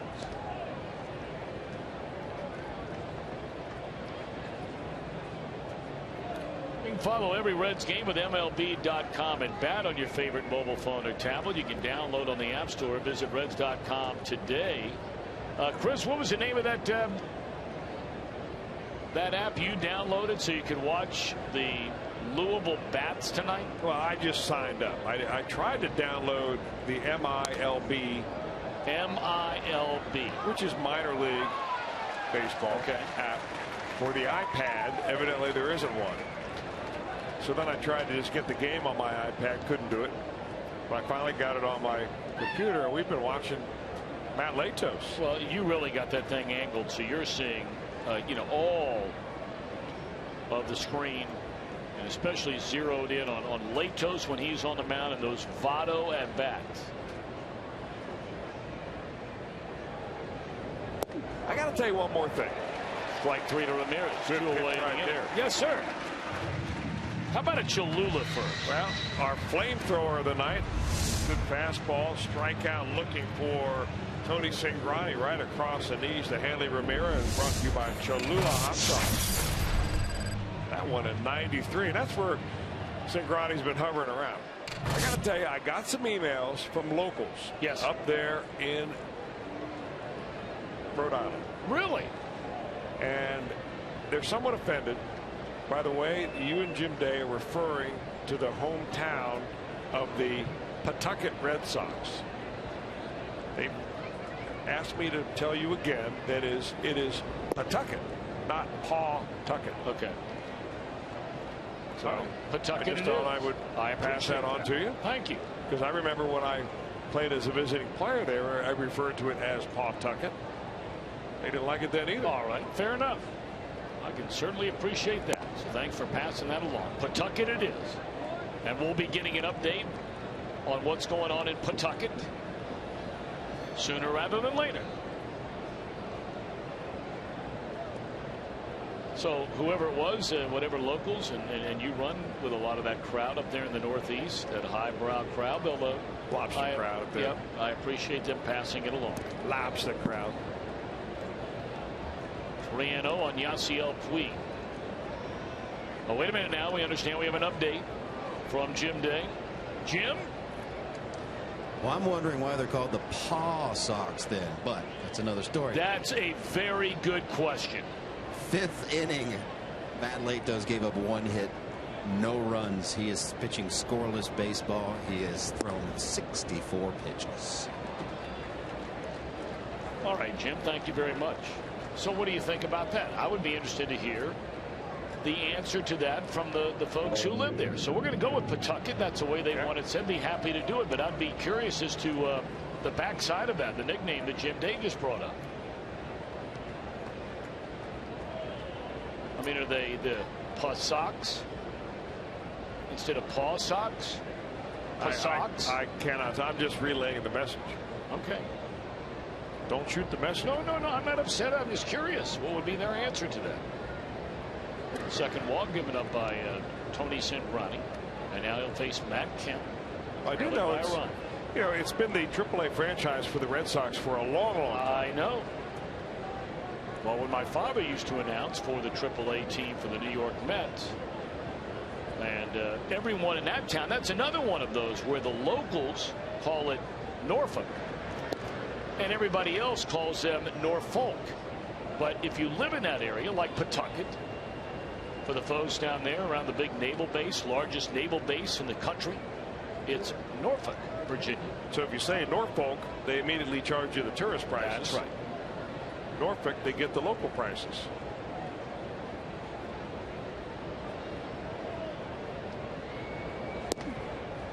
And the Reds have the same thing really with their AAA affiliate. Most people outside of Louisville call it Louisville.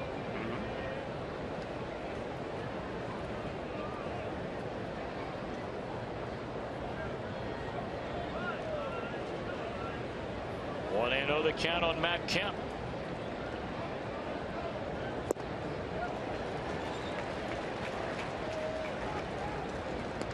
That looked like one of the rare changeups that Cingrani has thrown tonight. Normally what he's done tonight is that he uses slider as an off-speed pitch.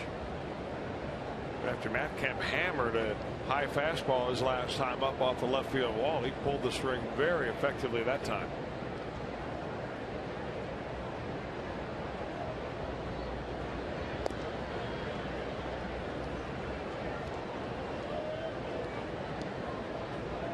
Puig's got 6 stolen bases. Been thrown out 4 times. He's not really taken more than about a 2 or 3 step lead now. Right now it's the largest it has been. And he's already leaning back to the bag, knowing how good that move is from Cingrani. 1-2. Well, he's got one of those little sliding sleeves on. You see more and more of those. Obviously, saw Billy Hamilton have one on.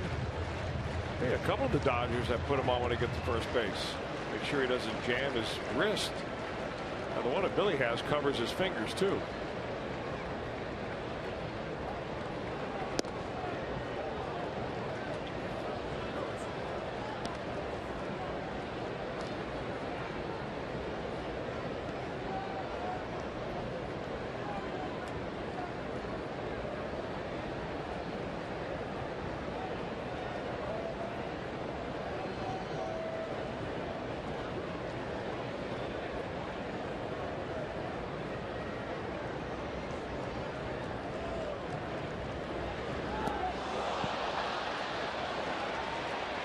Fired down to second base, and it's offline. That'll be a throwing error by Cingrani.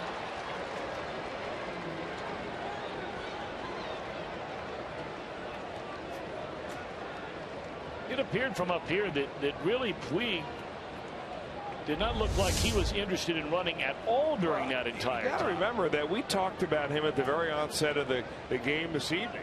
How he and D. Gordon are essentially day to day. Now Puig is playing because, you know, he feels like his hip that he had it feels good enough, but it looks like that he really didn't feel good, at least the way he slid right. It was a bad slide.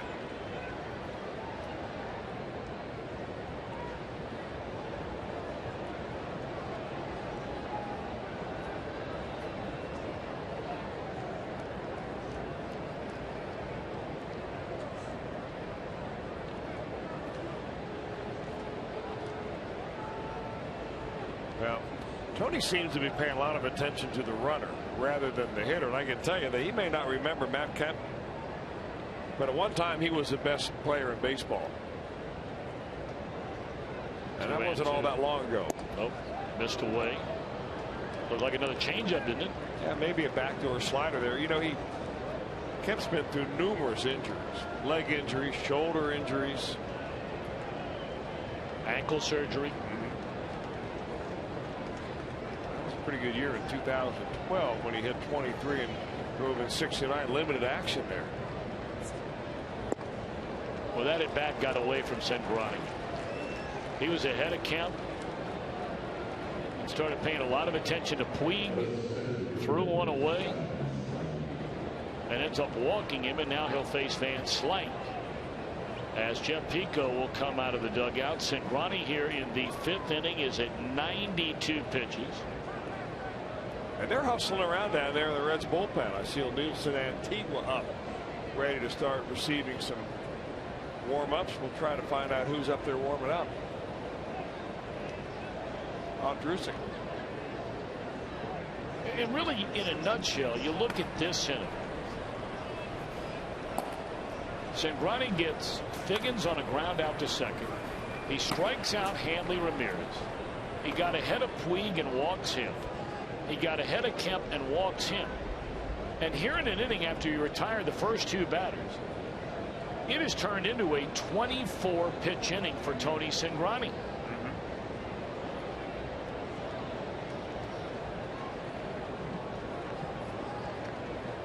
And I tell you, the pitch count and the number of innings that Cingrani has been pitching for the Reds this year might end up being as big a factor in the decision that the Reds have to make when Matt Latos comes off the disabled list as anything else.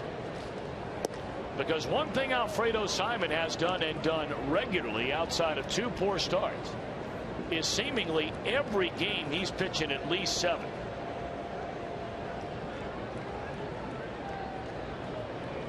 Cingrani has not thrown 7 innings since his very first start of the year. That's when he shut out St. Louis. But 6 1/3, 5, 6, 4, 6, 6, 5, 5 2/3. That's where he's been ever since. 2-0 on Van Slyke.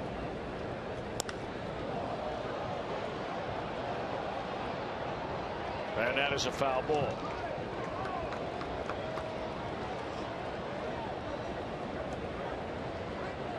Van Slyke got ahead of that one big time. He was looking for a 2-0 fastball, and Brian Pena had Cingrani throw a slider right there. Good pitch selection. He had him way out in front. Last 2 fastballs he threw, he's really flying open. The ball kind of his arm late, up and away. That ball goes.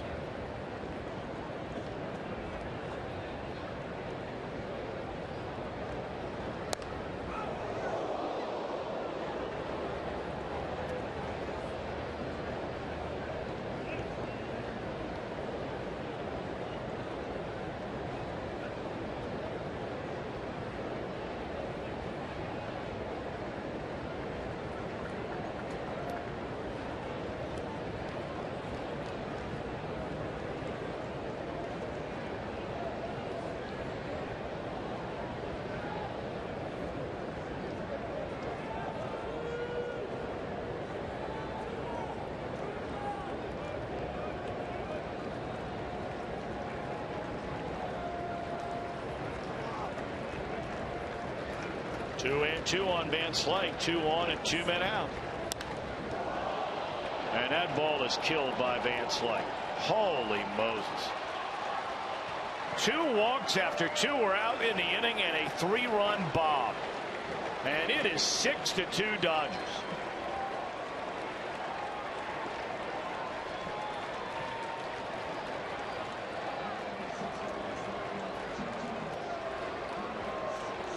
Well, after a couple of breaking balls, Cingrani tries to sneak a fastball by, and again, belt high is not high enough for his fastball to be effective. And for the second time tonight, Scott Van Slyke goes deep, this time a 3-run bomb. And this marks the first time ever that Tony Cingrani has given up more than 4 runs in a start. It is 6-2. This will be our Skyline Chili call to the bullpen. Logan Ondrusek will replace Cingrani. A 1-run game is now a 4-run game. Back in a moment.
This summer at the ballpark called the Kroger Meal Deal. Check concession stands for the Kroger Meal Deal.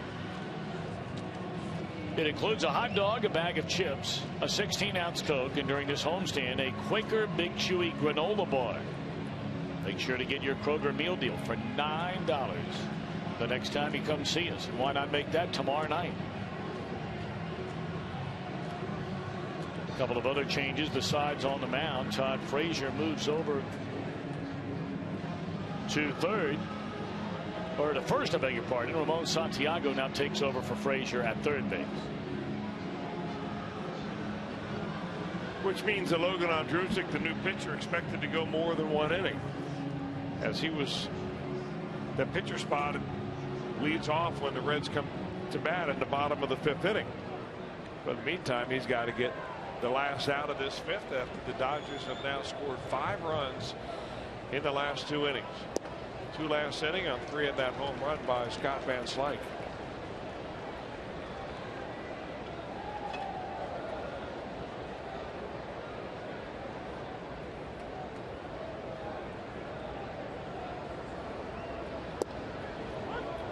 Oh, and 2 the count.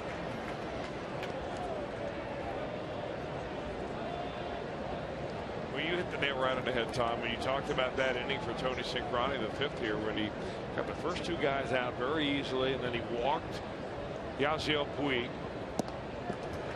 after he got ahead of him, and then walked the next guy after he got ahead of him. A 3-run Dodger 5th inning. LA in front. Still a long way to go. 6-2 our score.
the bottom half of the 5th inning. We still have a long way to go in this one. I mean, right now it doesn't look good. It's 6-2 ball game.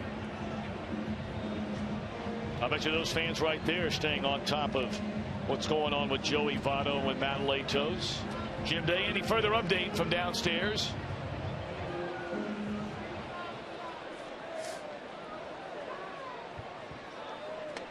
We understand now there is a rain delay going on in Pawtucket. Oh man, I mean, you know what everybody's thinking. I know what you're thinking. Well, Matt Latos, because of tweaking a calf muscle, you may remember his last time up, was unable to get to 100 pitches in a game as Santiago bunts right back to the mound, one away, his first at bat. And because of tweaking that calf, or a calf cramp, I think it was later diagnosed, he was unable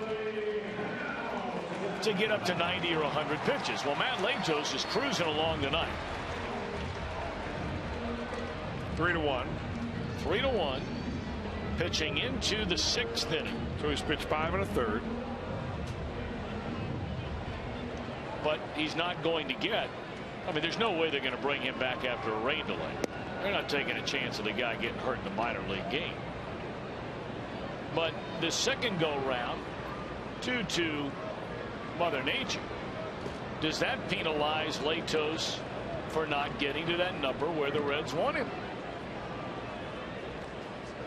I would hate to be the guy who would have to tell Matt Latos that because of the rain delay, we're not going to activate you. We want you to go down and get your arm strength up to 100. I don't know in that facility, McCoy Stadium, I think it's called in Pawtucket, where they have an indoor batting cage. That's a great point. Or that he could actually finish out the number of pitches he needs to make to get to 100. If they have that, I'm sure that's probably what the plan is. In this day and age with those minor league ballparks being so nice, do you think they have that kind of thing in most of them now? I would think the newer ones, at least the ones that have been constructed recently, probably have those. That ball in the air off the bat of Hamilton, right into the glove of Van Slyke. 2 outs here in the Reds' 5th inning. That stadium's been around a long time, and I'm not sure if McCoy Stadium, when it was refurbished, whether they had the room or they did that. Nice ballpark. Time to take a look at our fan photo of the game, brought to you by AT&T.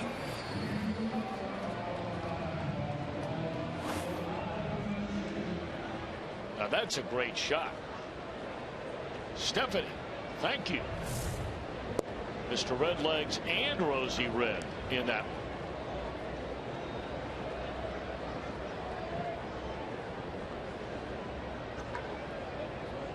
Scott Van Slyke, the story here tonight. He has clubbed a pair of home runs and has 4 runs batted in. And as the Reds go in order against Dan Herron, at the end of 5, the Dodgers lead the Reds 6-2.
Reserve your trip now. To get on board, call Reds Group Sales at 513-765-7600. And tonight, the Fan Express brought the Blue Jackets front office down from Columbus to enjoy the game.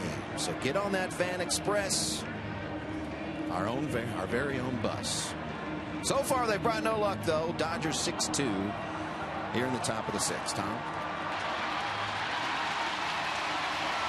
All righty, Jim. Thank you very much.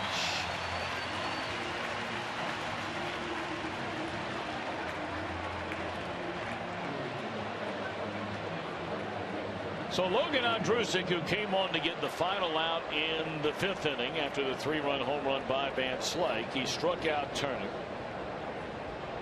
Set to face the latter third in the Dodger batting order with LA in front by 4.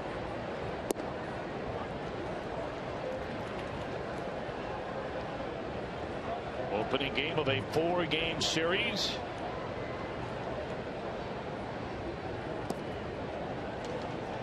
Tomorrow night, Josh Beckett will get the ball for the Dodgers. And Mike Leake will be on the mound for the Redlegs. Ryu will start on Wednesday night against Johnny Cueto. Great matchup there. And then Alfredo Simon and Zach Greinke. A pair of 8-game winners go toe-to-toe in the series finale on Thursday.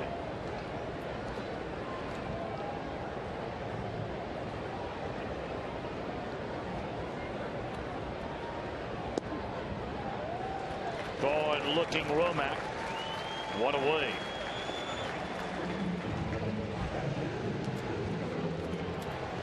So now Logan Ondrusek has faced 2 Dodger batters since coming in last inning and struck them both out. Well, I tell you, Logan was very impressive his last time out.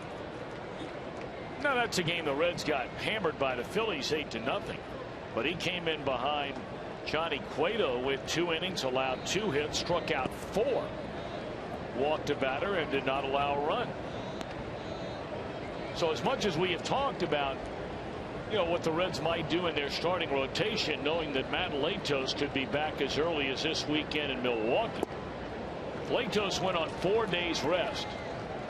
Conceivably, he would start the game on Saturday night against Giovanni Gallardo. And the Reds really would have a decision to make about A, who's out of the starting rotation. And depending on the answer to that question, it leads to the next question.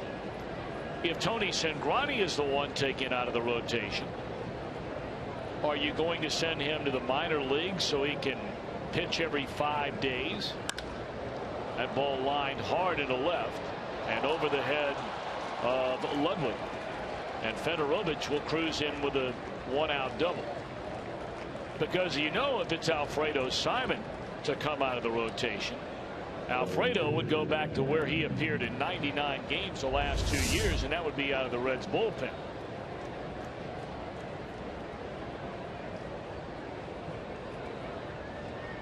Well, there might be somebody down the bullpen with, I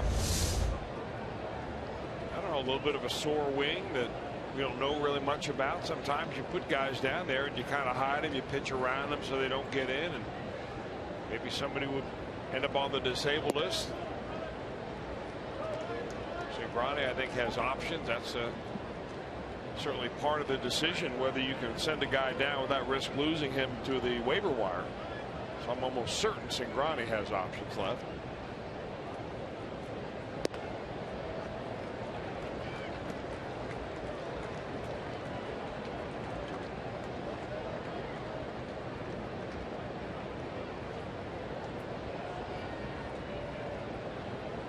And 2 on Dan Herron. He is struck out and lined out to right field, and is struck out for the 2nd time.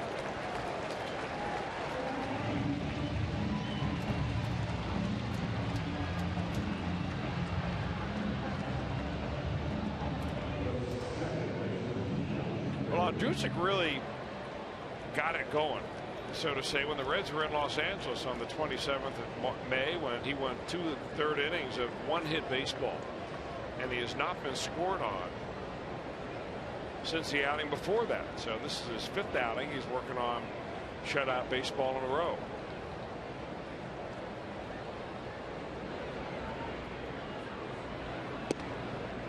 Ball 1 to Sean Figgins. Figgins already batting for the 4th time in the game, and we're only in the 6th inning.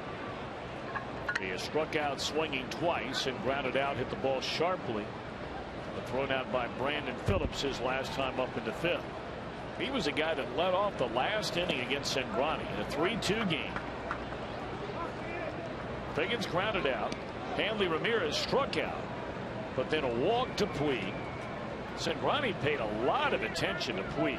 Kept throwing over. Eventually threw the ball by the first baseman, then first baseman Donald Lutz.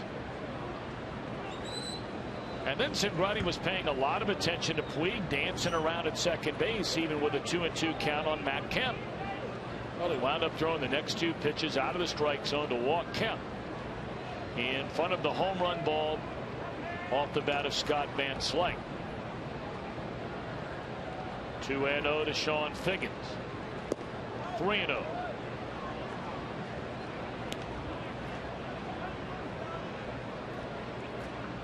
I think maybe Brian Payne is going out to say, hey, you see the guy in the on-deck circle? That's Hanley Ramirez. He at one time was one of the best players in the league. The guy behind him, Yasiel Puig, same way last year. And the guy behind him, Matt Kemp, also at one time one of the best players in the league. So let's go ahead and get Sean Figgins here, who has never been the best player in the league. Challenge him.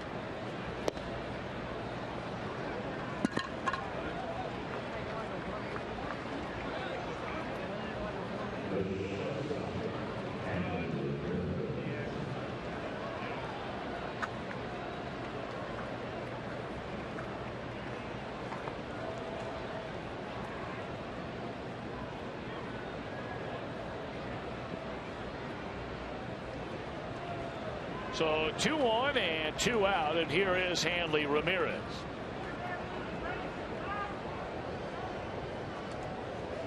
Ramirez is single, popped to short, and struck out looking. Ball 1.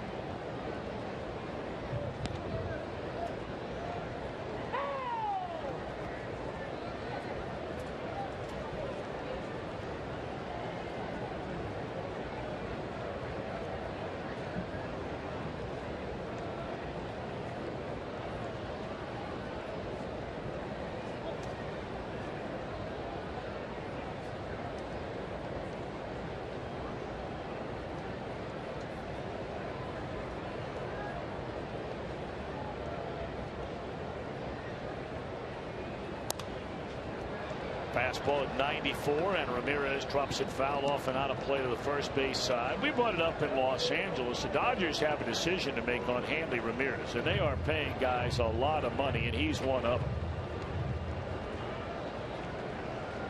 But Ramirez is a free agent at the end of the year. Apparently, in the few talks they have had, the conversation pretty much begins with, now Hanley understands he's going to move to third base. Played there for a while last year. A couple of years ago, he wasn't happy about it at all. Moved over last year, then they had an injury, moved back to short. And their #1 prospect in their minor league system is a young Cuban shortstop they signed just before spring training. There's a tapper down to third. Santiago gloves and throws him out to end the inning. A hit, 2 left. Reds have Phillips, Bruce, Ludwig coming up.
Thursday, enjoy a Senior Day special thanks to Tri-State Centers for Sight.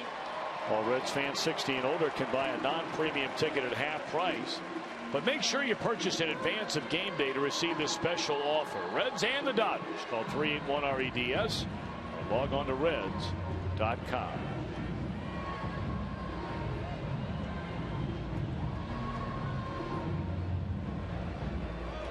Reds trailing Dan Herron and the Dodgers, as Brandon Phillips will lead things off for the Reds here in the bottom half of the 6th inning. 6-2 LA in front, and that will move Phillips off the plate, ball one. Brandon is bounced to short and singled into left center field. Jay Bruce to follow, then Ryan Ludwig. They're hoping that they can get something going here against Dan Herron. They're in a 5-win, 4-loss record, ERA right at 3.5. And a 1-0 pitch down 4, popped up to the right side. And that'll be handled by Figgins, 1 away.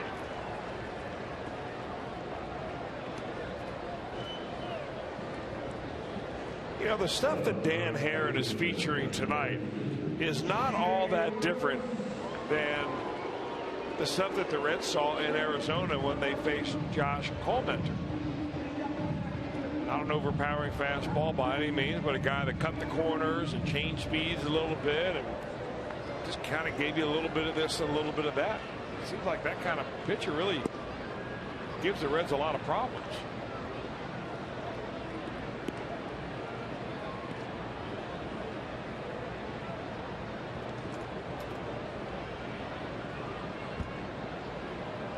Jay Bruce showing bunt. And when you're down by 4 runs, why not? Probably not a bad idea. I mean, are you showing it to show it, or are you showing it to actually do it?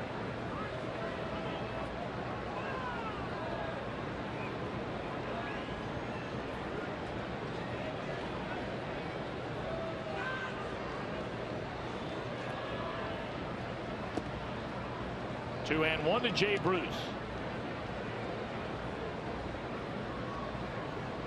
Well, it has turned into a beautiful night. They talked about some of the cloud cover clearing out of here, and that's precisely what it done. We see the moon clearly as we're right on the edge of nighttime here in downtown Cincinnati. But again, the temperatures are just spectacular. Expected to get down to the high 50s tonight.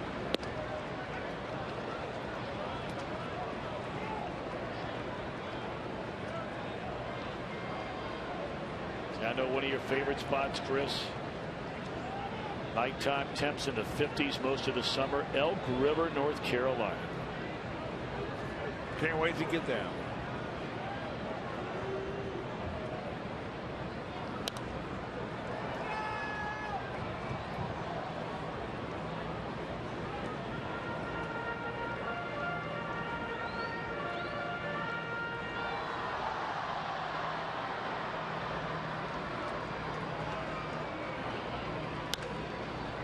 That one in the air and fouled off out of play.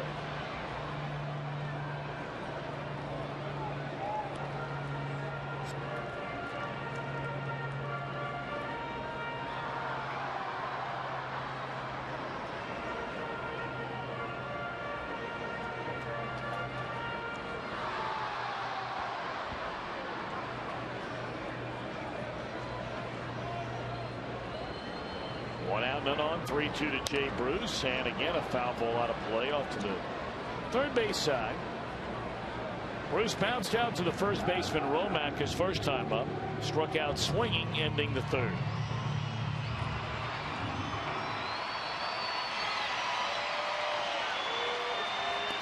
And there's ball 4 to Jay Bruce. Now that is the first walk of the ball game, other than an intentional walk to Donald Lutz in the second inning by Dan Herron, and that will get Rick Honeycutt, the pitching coach, on the bullpen phone. In fact, Herron, if you look back at his control, he has had the type of control over the last few years. I mean, go back to 2008, he is top 5 in the major leagues in control as far as not walking batters. And he realizes now that his fastball tops out at 88 miles an hour that his control is even more important now than ever. There's the active leaders in the fewest walks per 9 innings. And it should be noted that Dan Herron and Cliff Lee have been around a lot longer. Well, not to take anything away from Doug Fister. Well, you know what Cliff Lee's unofficial nickname is around the catching core of the Philadelphia Phillies. Of course, he's on the DL right now, but it's Mr. First Pitch Strike. And you can say the same thing of Dan Herron. I mean, guys who don't walk batters, they're not afraid of contact. And Herron, he should be afraid, you think. I mean, he's throwing max 88 miles an hour. In some places, that may not even get you a D1 scholarship. Of course, when he came up originally now with the St. Louis Cardinals, I mean, this guy threw some serious gas. Well, that's a whole other story. He came up with the Cardinals. He won 3 games in each of the first 2 years he was with the Cardinals, and then they needed a pitcher that was going to contribute more right now, and they ended up going after Mark Mulder. Mulder never really reached expectations with the Cardinals, but meanwhile, Dan Herron, when he went the other way, ended up winning 14 games each of the first 2 years he was with the Oakland A's. I mean, he was a guy that helped get them to the playoffs for the first time after that wave of Mulder and Zito and, you know, that whole group that moved on. 2-1 now to Ryan Ludwig. I mean, Herron used to throw very hard. And the one thing he's been extremely blessed with great health. Very durable. Seems to win 10 or more every single year. Gobble up a lot of innings. 2 balls and 2 strikes on Ludwig.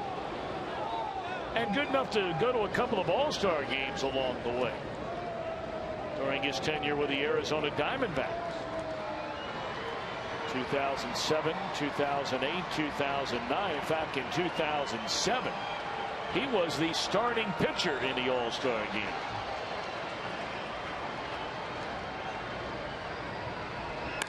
And there's a base hit into left field. And after that visit to the mound by Rick Honeycutt, well, maybe he's starting to see something as Herron is knocking on the door of 100 pitches here, that they have activity in their bullpen. It might not be 100 pitches. It might be the 3rd time through the order. And, of course, if you look at that last pitch that Ryan Ludwig jumped all over, that ball was like a little splitter or a curveball that he left right around the waist. So with the switcher and Pena due up, and he's hitting far less right-handed than he is left-handed, you wonder if they're going to make a move right here to bring in J.P. Howell, left-hander, and force Brian Pena to turn around. Well, it doesn't look like it right now. Well, now Don Mattingly stands up. He's telling the catcher to go out and talk to the pitcher. Well, that's what he thought was going on. The catcher started to walk out, and Don Mattingly said no, and gave him a series of signs before he goes to work on Pena. Saw the left-hander J.P. Howell down, ready to go in the L.A. Dodger bullpen.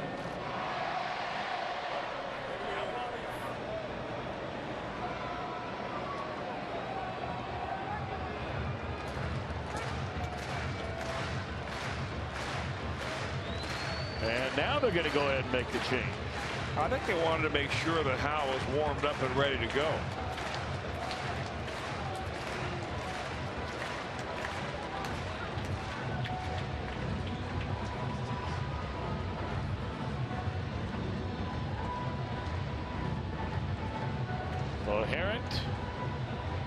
Will hand the ball to Don Mattingly, and Dan Herron.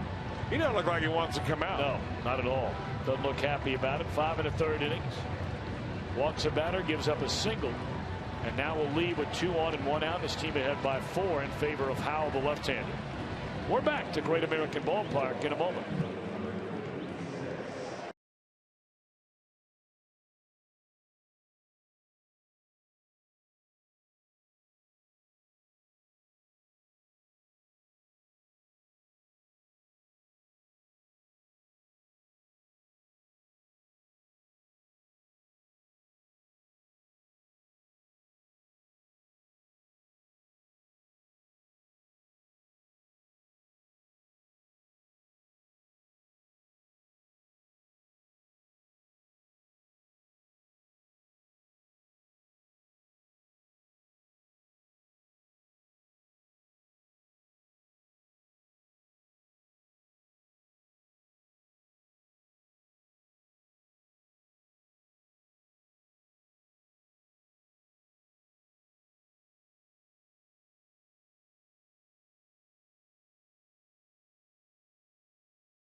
Milwaukee Speedway Getaway Sweepstakes on board the Fan Express. Our keyword today, checkers. Go to foxsportsohio.com to enter. And stay tuned every day for a new keyword and a new chance to win. All right, Reds making a little noise. Trailing 6-2, Dan Herron out, and with a 1-0 count, left-hander J.P. Howell comes in. Yeah, not all that often you see a pitching change made after there's been a pitch delivered to the hitter. J.P. Howell, it may not matter with him. He's been so good this year. You see the earned run average, the opponent batting average. You break it down lefty-righty, and lefties are hitting 188, righties 167. So Pena can do both. He'll be turned around and bat right-handed. All righty, Pena now with a chance to get the Reds a little bit closer. You have Zach Kozart waiting in the on-deck circle, and then the pitcher spot after that. 2-0. The Dodger bullpen has clearly been one of the real strengths of this club this year. They have a 1.15 ERA this month, second only to the Giants. And they've limited opponents to a 170 batting average. And a double play ball here all the way will get him out of the inning on a 2-0 pitch. We're off to the 7th. Dodgers 6 and the Reds 2.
Go back to the last inning. We'll visit this with our Mazda pitch-by-pitch. The at-bat against Brian Frazier starts off with Dan Herron on the mound. He misses with that pitch, and that's when they make a pitching change, bringing J.P. Howell. So our Mazda pitch-by-pitch continues now with the second pitcher, 2-0 count, and a bounder to second base, a 4-6-3 DP lane ground ball that ends the inning. A 3-pitch Mazda pitch-by-pitch. And Don Mattingly pulled the right lever on that one.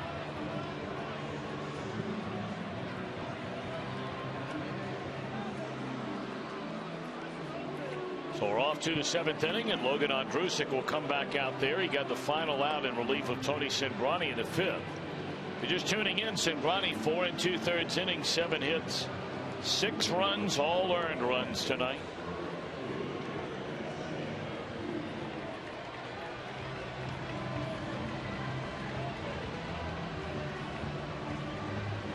Ondrusek ran into 2-out trouble after a walk to Sean Figgins in the 6th inning, having surrendered a 1-out double. But he got Hanley Ramirez on a ground ball to third to end the inning. So now he'll go through the heart of the order: Puig, Kemp, and Van Slyke. And despite certainly bigger names and bigger credentials and quite honestly bigger talent, of that trio, Puig, Kemp, and Van Slyke, it is Van Slyke who has done most of the damage in this one. A pair of home runs, a solo shot, a walk, has scored a run, then hit a 3-run home run to knock Cingrani out of the game in the 5th inning.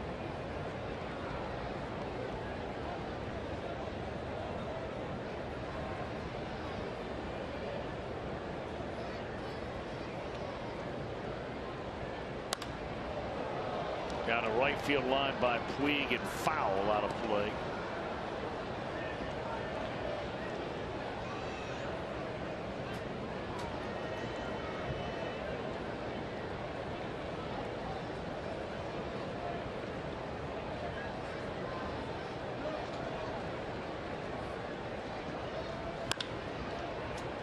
Santiago bobbled briefly, and enough arm to get the hustling Puig up the line. We'll get ready for Reds action 30 minutes before the start of every game. It's called Reds Live, presented by Ray St. Clair Roofing, right here on Fox Sports Ohio.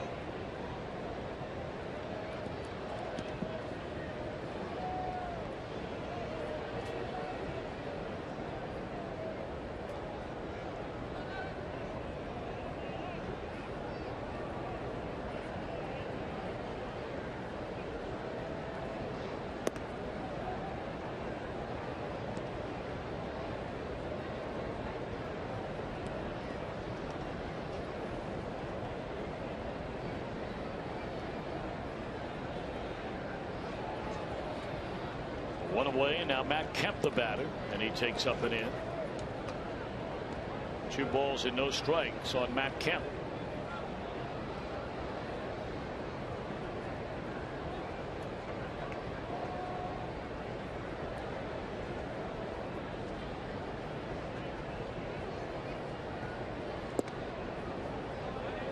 And now 3-0 on Kemp.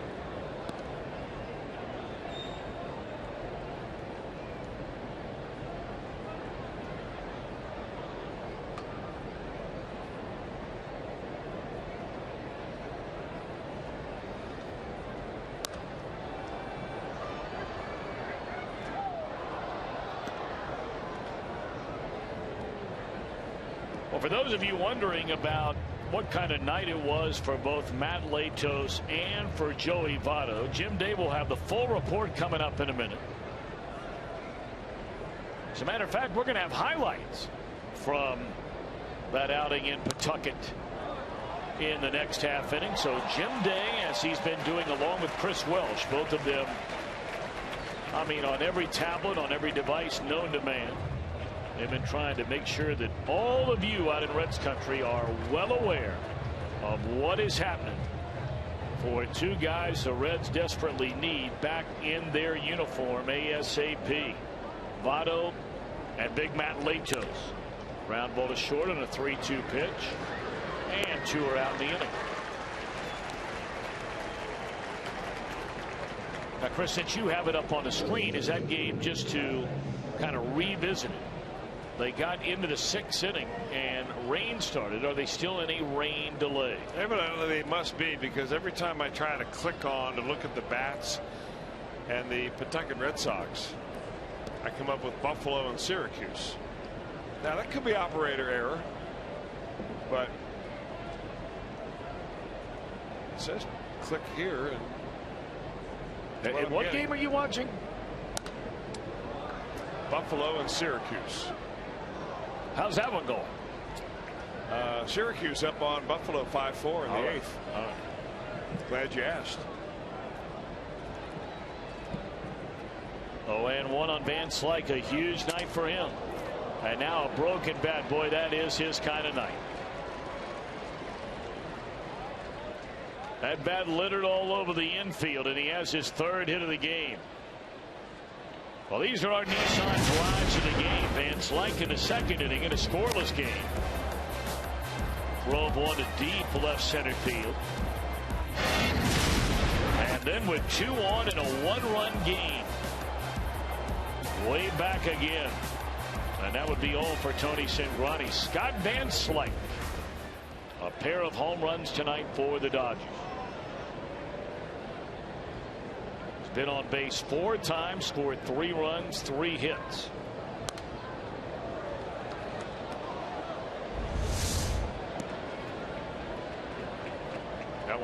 off the end of the bat.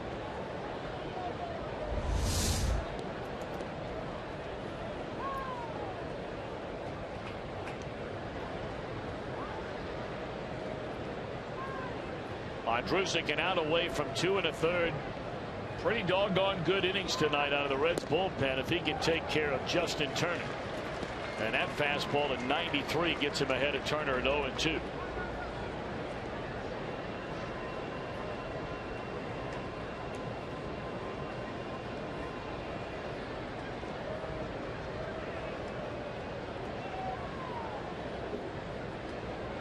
An interesting series to keep an eye on, and apparently already some braggadocio going on as there's a swing and a miss. We'll talk more about it in a moment, but the A's and the Angels will be playing tonight.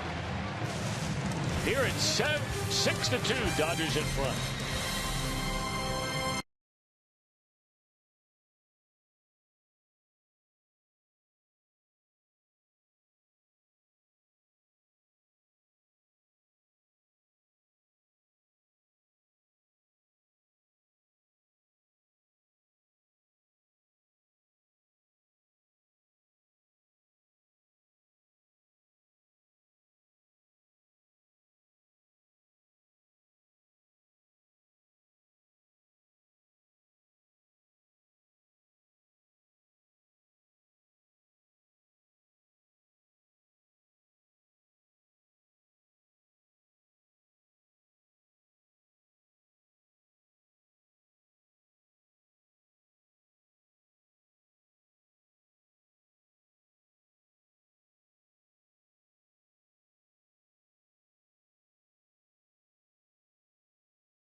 On this one, most expanded highlights on the planet. You'll hear from the manager before anyone else, and more is brought to you by Performance Kings Honda, the Kings Auto Mall.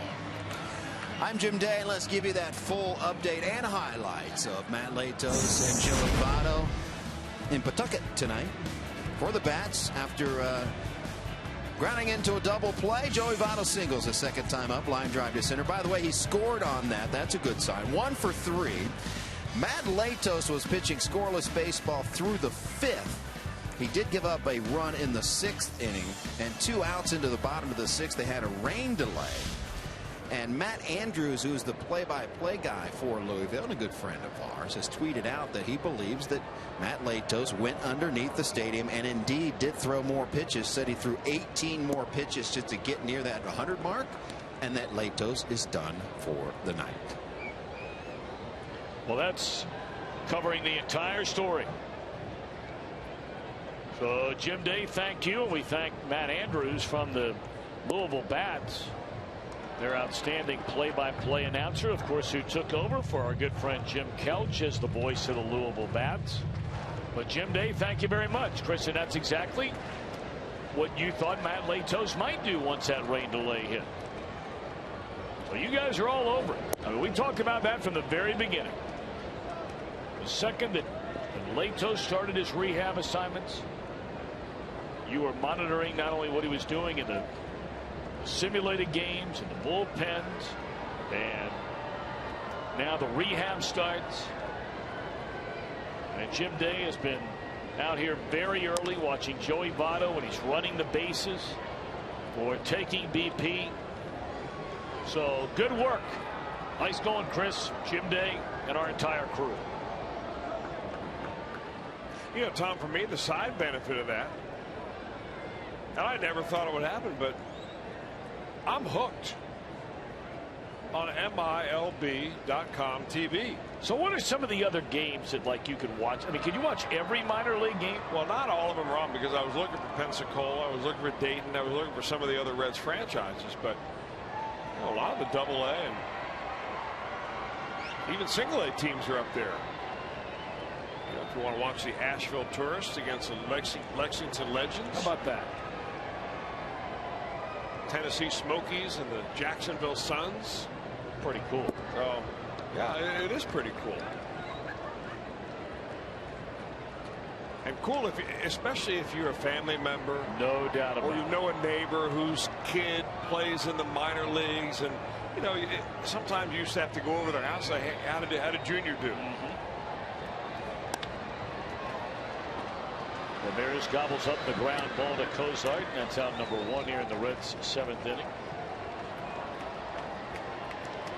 I did not realize that existed until you started just following this, really yesterday. And now I figured out why, the guy we just saw, my old partner and our good friend, a native of the Buckeye State, Bob Brenly, his son still plays minor league baseball. And so when he would say to me, I was watching Michael's game on the computer. Yeah. And I never realized it. Maybe the AAA cities you can get it being on television. But man, when you're down at Single-A and Double-A and then being able to watch those games, that's great stuff.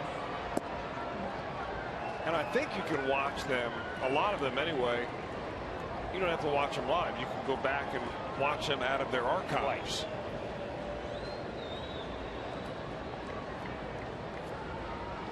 Right. 1-0 on Chris Heisey, the pinch hitter for Andrusic, who gives him 2 1/3 innings, allows 2 hits, walked a batter, struck out 4, and Andrusic did not allow a run. So very similar to his line that he had on Friday night. That's 5 very strong performances in a row now by Logan Andrusic out of the Reds bullpen. And that is a bullpen that is really starting to come together. They had all the injuries at the beginning of the year. ERA of almost 5 before Aroldis Chapman's season debut on the 11th of May. But boy, have they been good since then. And there's ball 4 to Heisey. He'll draw a 5-pitch walk. In fact, the only bullpen with an ERA since Aroldis came back that is lower than the Reds is this Dodger bullpen.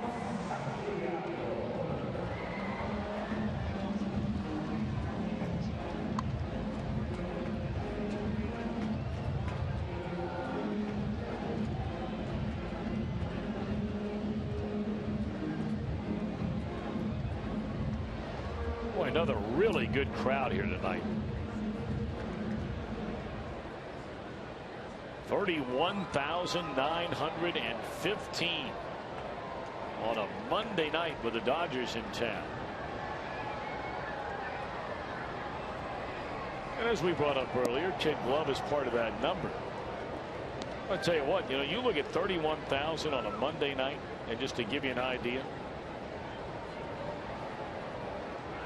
there are only 5 American League teams that are averaging more than that per game this year. The Angels, the Yankees, the Red Sox, the Tigers, and Texas. You look at the National League.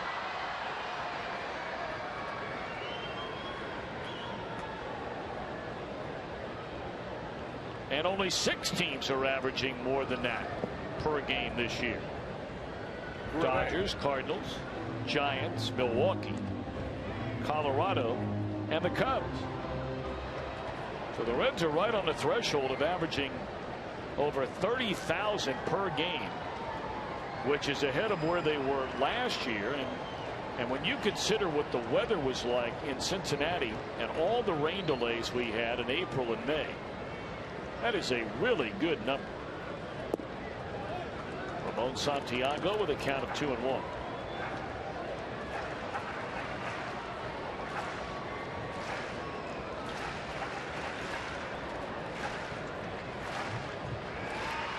I want to ask you, Chris, getting back momentarily to Votto.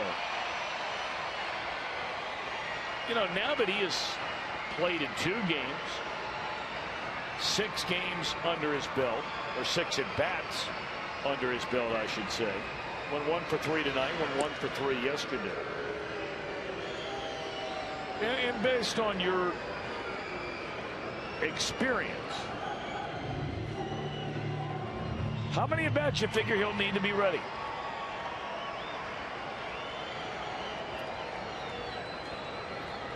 Well, I'm sure that question is being posed to Joey Votto on a nightly basis, or maybe he's just on call to say, well, you know, you call us when you're ready.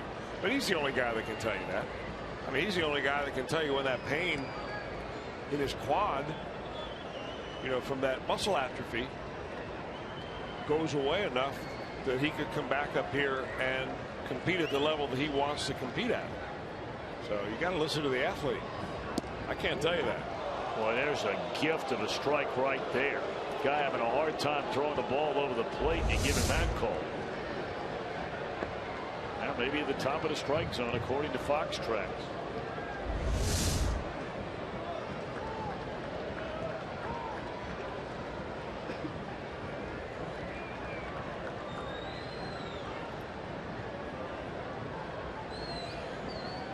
And now the 3-2 pitch. And a liner into right field, a base hit. All righty, now we're going back to the top of the order. 2 on, 1 out, down 4 here in the 7th. Jim, Dave, forgive me. I understand you had something to add to that part of the conversation. Well, just what Brian Price said before today's game. It's not necessarily the number of at-bats. He said the telltale sign to see if he's ready, to see if his leg stands up to back-to-back games. So he's been adamant, saying that it's a day-to-day situation, and he would not answer the question, will he be here tomorrow? But he said the biggest telltale sign is whether he can get through tonight's game with no problem.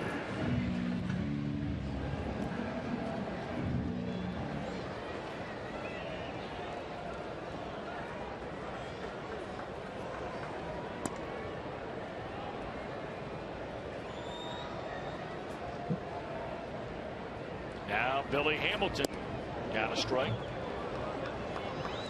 Hamilton 0 for 3 tonight. A ground ball to second, a ground ball to short, and a fly ball to center field.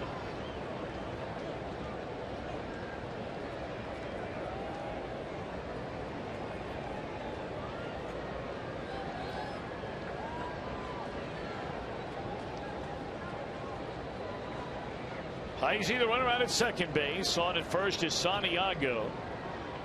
And the 0-1 pitch is low. Tell you what, now you find a way to get Hamilton on. And you've got the Reds' main man driving in runs, waiting in the on-deck circle in Todd Frazier.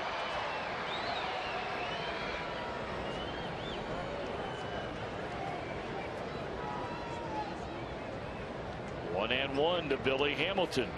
And a ground ball to third. There's one. And there's 2. Boy, never thought you'd see that happen. That's a second inning in a row. The Reds have had 2 on with 1 out, and they end the inning on a double play. We're off to the 8th. LA in front 6-2.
Gave the Dodgers a 1-0 lead in the second inning, but that was just a sign of what was to come. Justin Turner had a little flair for an RBI single, part of a 2-run fourth inning. After the Reds scored in the second inning, Ryan Ludwig homered to make it a 1-run game. But then in the fifth, after 2 out walks by Cingrani, a pair of them, Van Slank plays long ball for the second time. He has 3 hits, 4 times on base, 3 runs scored, 4 runs batted in. And a tough night tonight for Tony Cingrani. Latter third in the Dodger batting order, and after 2 1/3 very effective innings by Logan Ondrusek, here's Sean Marshall. Sean Marshall only in his 14th game this year. Left-hander that is his 9th major league season.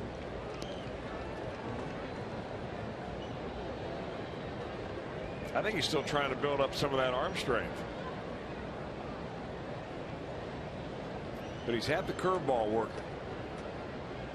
You know, Chris, I would imagine that is a hard thing to get when you're talking about arm strength, because I've heard you talk many times before about, you know, you can lift all the weights in the world, and we've talked about how Marshall did not throw the ball at all this winter, trying to get that shoulder back strength-wise and flexibility-wise where they wanted it going into spring training.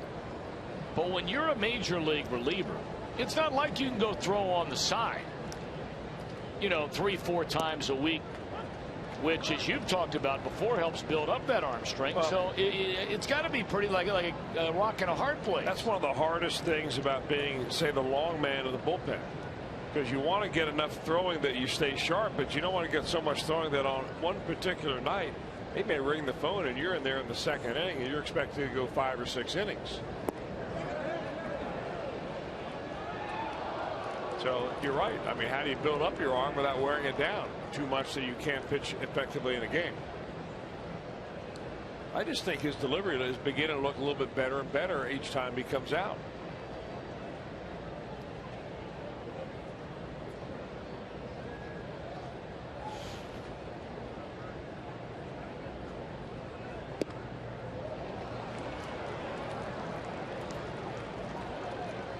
Sure is sticking with that breaking ball, though.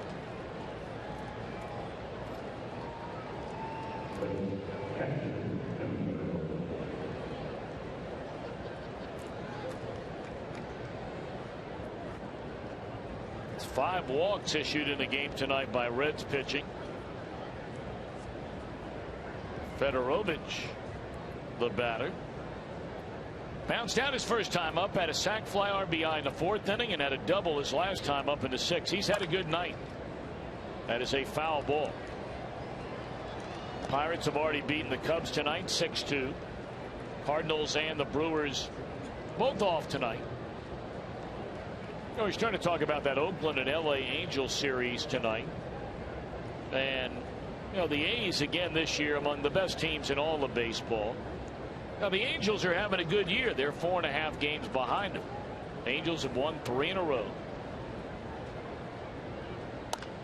As there's a fly ball down the right field line and caught by Bruce. One away in the inning. How much do Cincinnati sports fans really know about their favorite teams? Well, you can find out tonight on yet another multi-award winning episode of Beer Money, presented by Yuengling Light Lager. That's after Reds Live on Fox Sports Ohio. But Ernesto Frieri, reliever, of course, for the Angels, he came out and said to anybody who would listen, we're going to beat them. It's ridiculous how they get all the breaks and how all the games go their way. And you can write it down. We're going to beat them.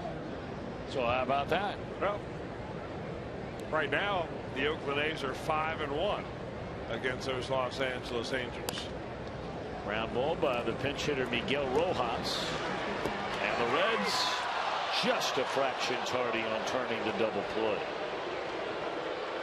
Close enough, I think. Brian Price is going to walk out and at least waste enough time to see if the replay is in order. I think he got it right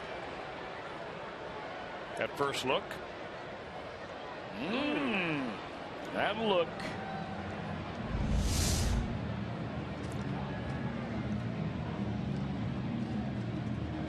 And thumbs up for Jay Bell to Brian Price, so he's going to ask him to have a look at that.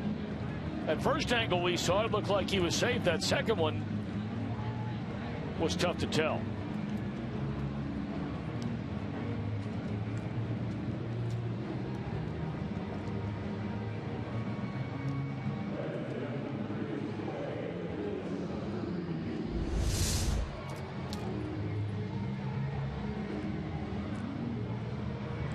Pretty close.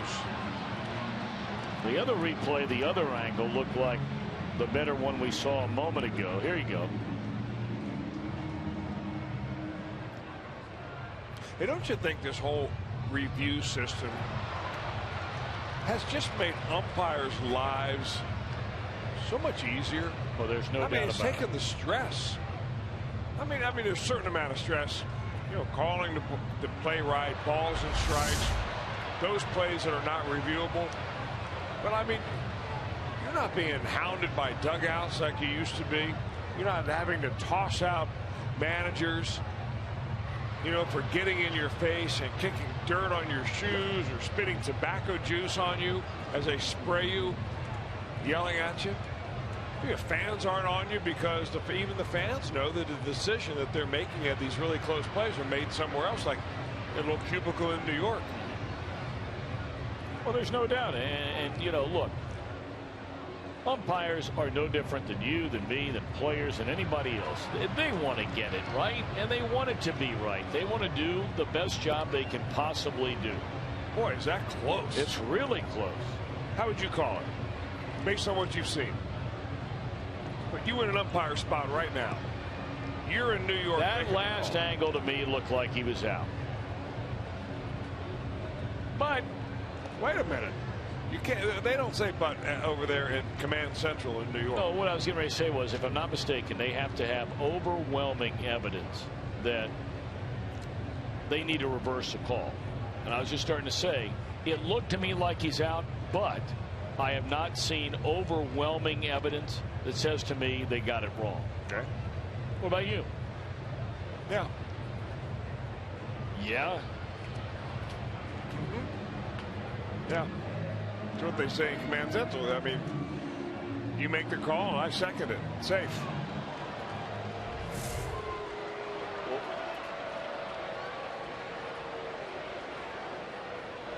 Call stands. It's important you use the proper verbiage. It right? is, because that means they didn't see enough evidence to change the call. Okay.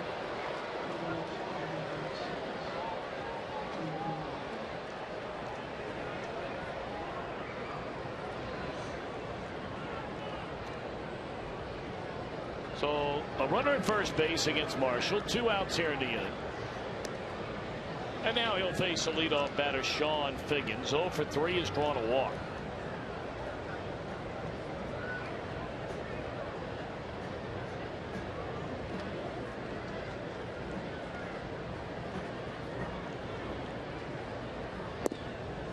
Dodgers batting here at the top of the 8th inning. It was a 1-1 game at the end of 3. Dodgers got 2 in the 4th. Ludwig hit a home run in the bottom of the 4th inning to make it a 3-2 game, and then the big blow. After 2 are out, nobody on. Yasiel Puig and Matt Kemp drew walks from Tony Cingrani, and then Scott Van Slyke clubbed a 3-run home run. Thus our 4-run spread here in the top of the 8th inning with 1 on and 2 out.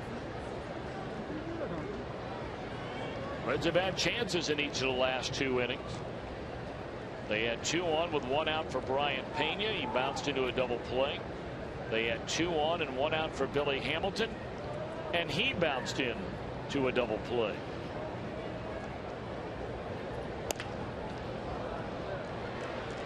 Play to first here for Cozart, and that's all for the Dodgers in the 8th. Reds have work to do. Frazier, Phillips, Bruce coming up, trailing 6-2.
Chevy. Visit your Tri-State Chevy dealer today.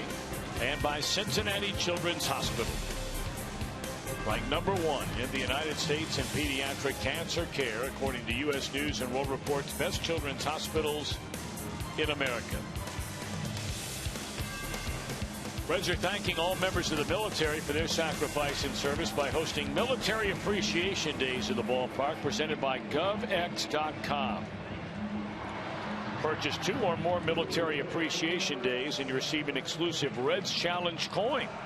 Plus, with every package purchased, the Reds will donate $4 to the USO. And our next game, Military Appreciation Day, day after tomorrow, right here at Great American Ballpark. Miguel Rojas remains in a game to play shortstop. And a new pitcher, Chris Welsh. Tell us about him. Brandon League, a right-hander, comes into the ball game. 31 years old now. League has appeared in 461 games in his major league career, which started out with Toronto and took him through Seattle, and then last 3 seasons, including this one, in Los Angeles as a Dodger.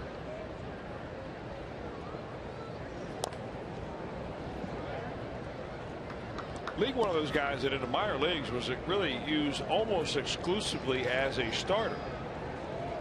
When he made the major leagues, came up for a short period of time in 2004 with Toronto, and ever since then he's been out of the bullpen.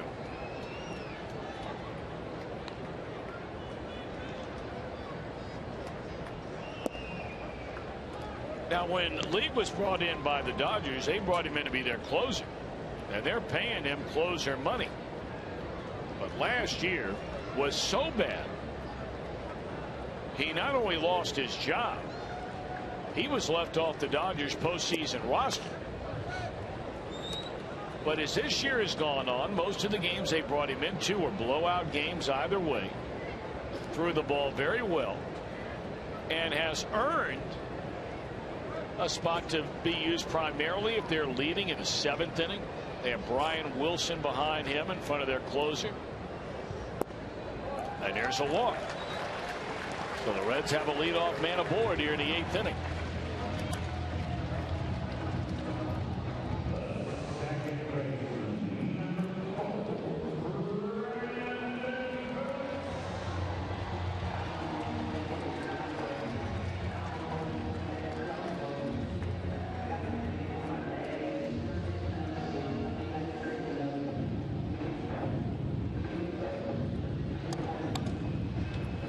Brandon 1 of 3 tonight, had a single back in the 3rd inning. Frazier on base for the first time tonight. And a pitch coming to Brandon Phillips. And there's a strike. Dan Herron allowed both Reds runs in 5 1/3 innings. Howell got a couple of huge double plays, one to end the 6th, the other on Billy Hamilton to end the 7th. So an inning and 2/3, 1 hit, 1 walk, no runs for him. And now Brandon Lee.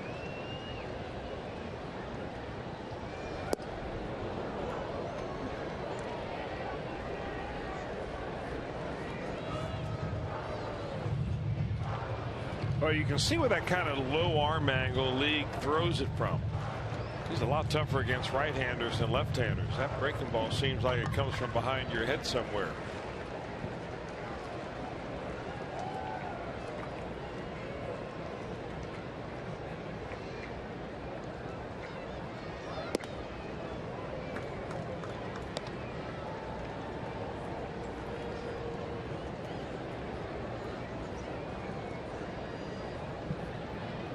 Brandon trying to get aboard and see if the Reds can at least pose another threat to this Dodger bullpen, which has been so good over the last month plus.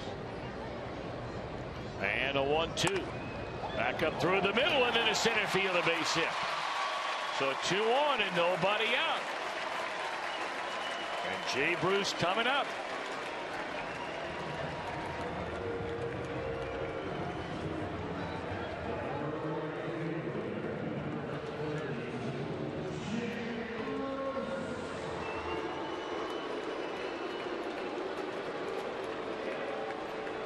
Now there's a splits that we're talking about, and you would think that this favors Jay Bruce. Right, he's only hitting around 200. Jay Bruce, the left-hander, would be in that group that's hitting closer to 290. He has not allowed a home run yet this year. They're going to shift Bruce. All right, now here's a question for you, Chris. You talked about it a couple of times during this homestand. You lay down a bunt right here, you bring the tying run to the plate. Yes, you do. And it's a good spot for it.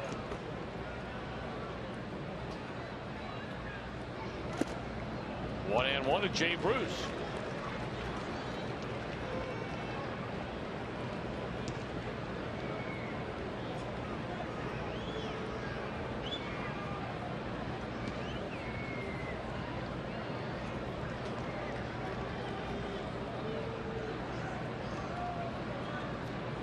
Two on, nobody out, and League to the plate, and a foul ball. 1-2 now on Bruce.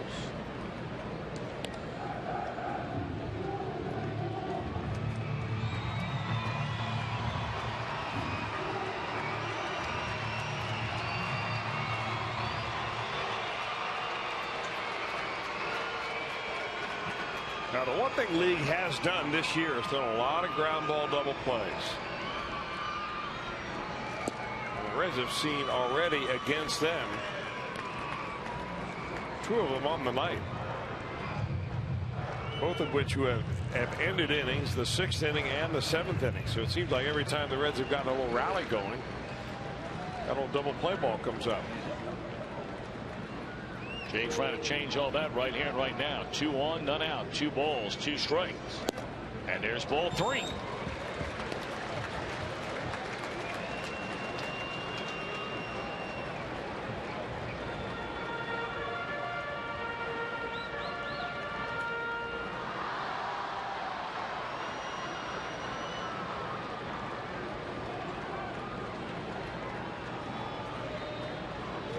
To the count on Bruce, and they're loaded with nobody out. A walk, a single, and a walk. Boy, and if you're Don Mattingly, I mean, you have got to be saying to yourself, what in the world is going on? Well, he's not the only one thinking that. Tim Wallach is to his left. I guarantee you, he's thinking it so loud that Don Mattingly can hear him thinking it. Rick Honeycutt is just flat out saying it.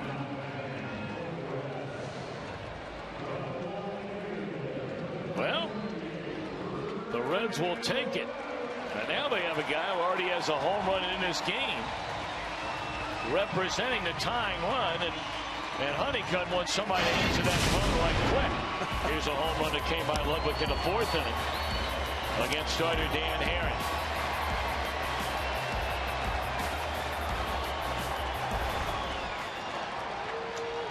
Ball 1. I tell you, the way this guy's throwing the ball right now makes you wonder if he could throw 3 strikes before 4 balls right now. Good point. He is all over the place. His delivery looks bad too. Head moving, kind of jumping at the hitter.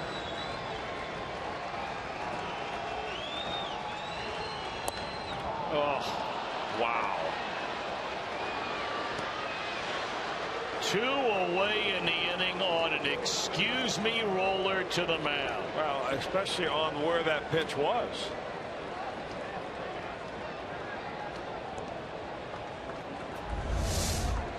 First pitch was in the dirt.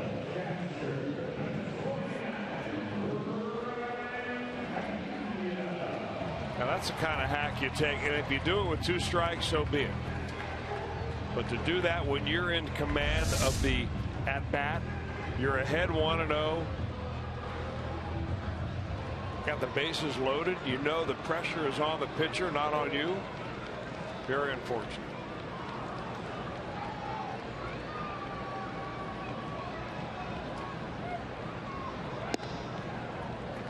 Boy, I mean, you are doing this guy a favor even thinking about taking the bat off your shoulder right now. He has walked 2 of the first 3 batters. That second pitch to Ludwig was ball 2. And he misses a foot outside on the first pitch to Pena.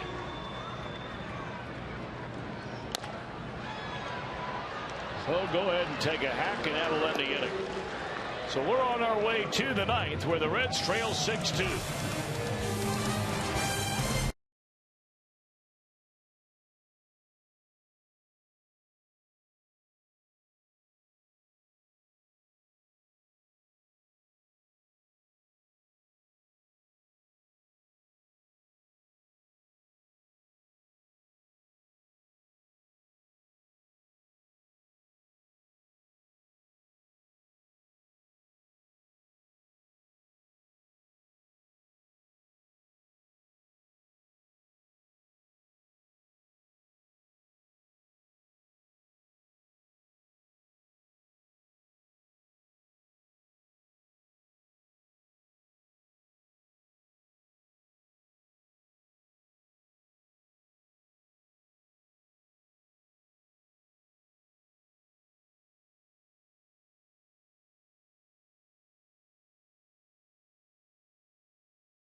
Tomorrow night, game 2 in his 4-game series.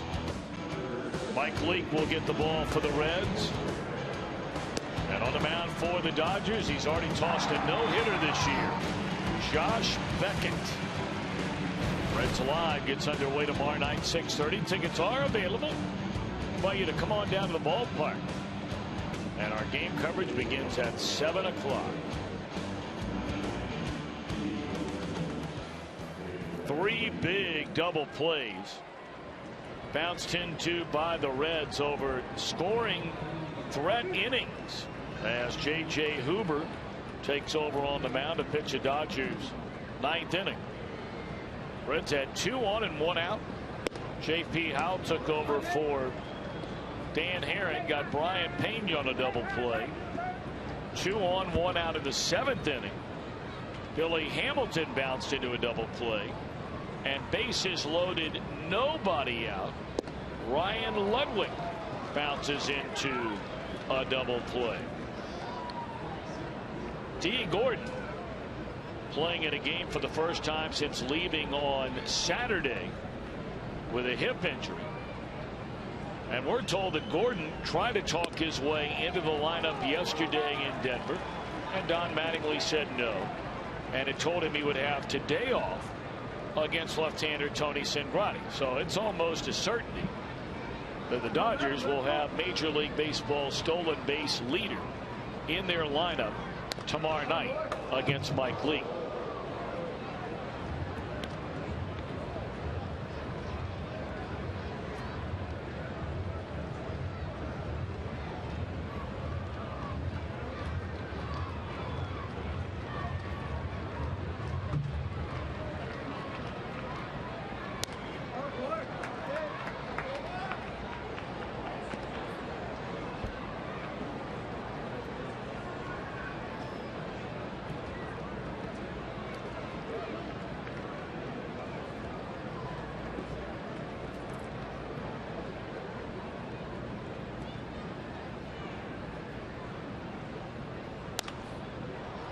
Got to hurry here. Cozart cuts it loose and safe as a call at first.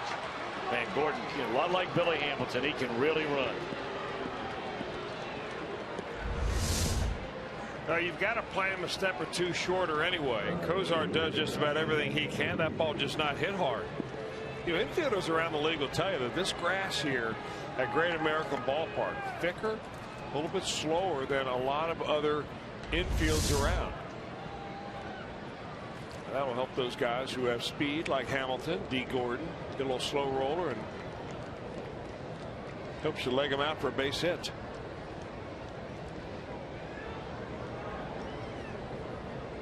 Also helps your defense. If you've got a good defensive club, and the Reds do, you thicken it up a little bit. And normally you'll see that if teams have a lot of ground ball pitchers on their staff, where they'll grow that grass really thick along the infield, try and slow down some of those balls, and say, you know, maybe on the turf at Dodger Stadium or in San Diego, they just shoot right through the infield. In fact, I saw a guy today who took advantage of maybe the thickest infield grass that I ever saw was at Wrigley Field. There were times they would grow that grass, and it was so thick that the ball would almost die. It was dead stop by the time it got to the dirt. Ferguson Jenkins played at a golf tournament here in town. We call it John Warden's golf tournament. It was the Major League Baseball Players Alumni Association golf tournament. And Fergie Jenkins was there, Hall of Famer. What a great guy. Really great guy. Man, what a delightful man he is. And man, when you go look and you look up some of the career numbers, and we talk about a lot of great pitchers, you know, some of the old time pitchers. You were talking about Juan Marichal just a couple of days ago. If I'm not mistaken, and I could be wrong on this, but if I'm not mistaken, Ferguson Jenkins has one of the best, if not the best, strikeout to walk ratio in the history of Major League Baseball of, you know, a pitcher who pitched for a long time. I mean, his pitching numbers, he was more than 3-to-1 strikeout to walk for a career. And you're talking about a guy now that won 284 games and threw 4,500 innings.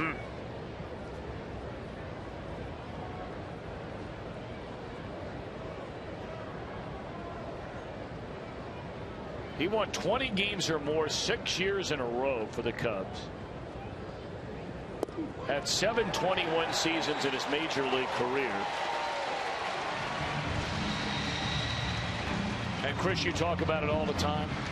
He had a mere 267 complete games.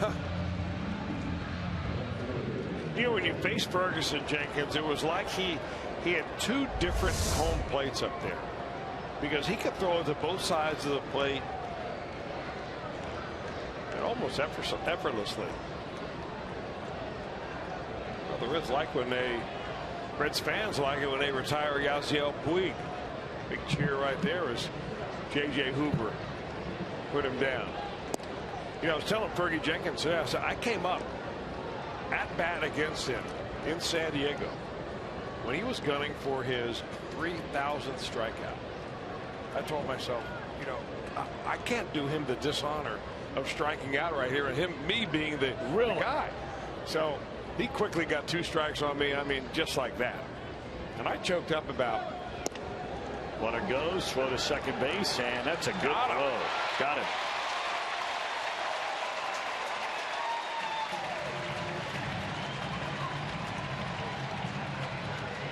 Not an easy guy to throw out. A little sidearm delivery right here by Brian Payne. Just get rid of it. And on the money it is. Quick tag by Phillips. And Don Mattingly's not so sure he likes that call. Well, Gordon has not even gone back to the dugout. He's still standing on top of the bag.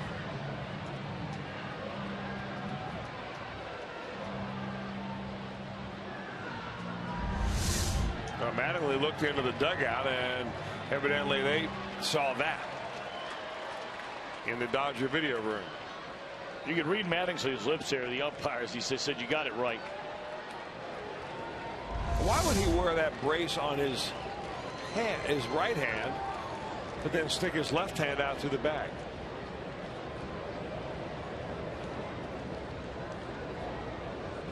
That's a kind of rhetorical question. Don't even try to answer that. Now, so Ferguson Jenkins gets ahead of me 0-2. Right. And I'm choking up like 6, 7, 8 inches on the bat. I'm fouling off one after another after another. And I finally got one I could dribble back to the pitcher. Made the out. Nice. Gary Templeton, strike 3, next batter. So, how about that? Everybody's happy. That's a great story. Did he remember that? Yes, he did. In fact, I thought it was, say 2,000 strikeout. He said, no, it was 3,000. And I said, Gary Templeton. And he nodded. He says, yes, it is. Gary Templeton. He had over 3,100 strikeouts in his major league career, top 10 all time. He walked fewer than 1,000 batters. And he wasn't an especially hard thrower. No, and what's interesting is Joe Luckham, our statistician, points out even though there were 6 years in a row there he won 20 or more games, 7 out of 8 years he won 20 or more. Because of so many of the other contemporaries during his time, especially in the National League, Tom Seaver, Marichal, list goes on and on and on, that Ferguson Jenkins only went to 3 All-Star games. That's amazing. It really is. Well, he's the only Canadian in the National Baseball Hall of Fame.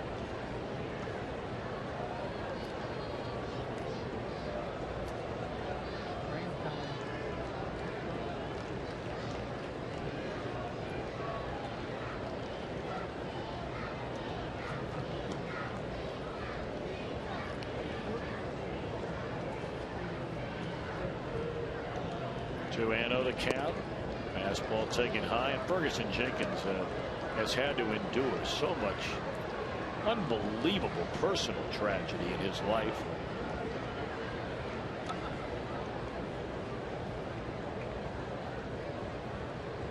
He's quite a guy. 3-0 to Scott Van Slyke. And J.J. Hoover's walked 2 in a row with 2 outs and nobody on here in the 9th inning.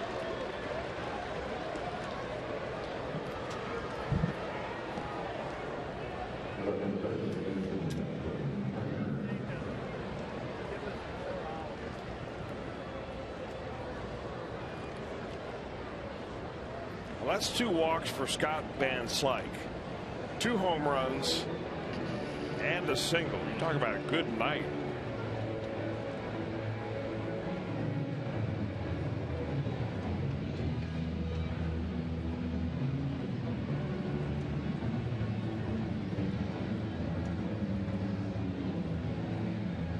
Hoover's faced 4 batters, and he's only retired 1 of them. He got Yasiel Puig called out on strikes. The other out in the inning came on the caught stealing by Gordon, and then 2 walks.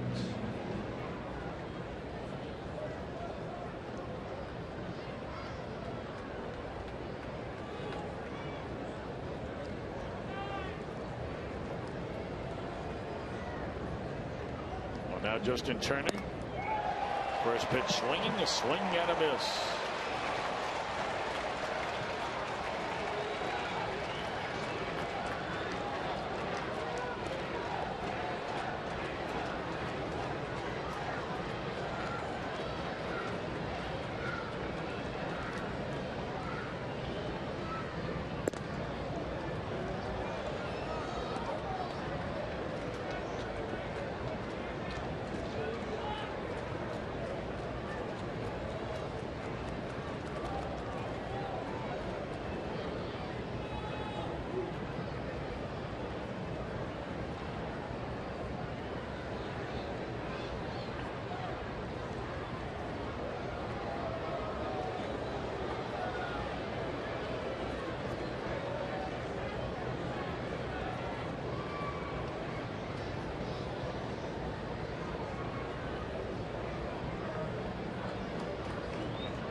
One and one on Turner.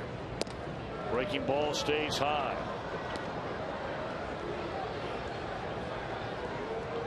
KJ looking like he's throwing that curveball uphill.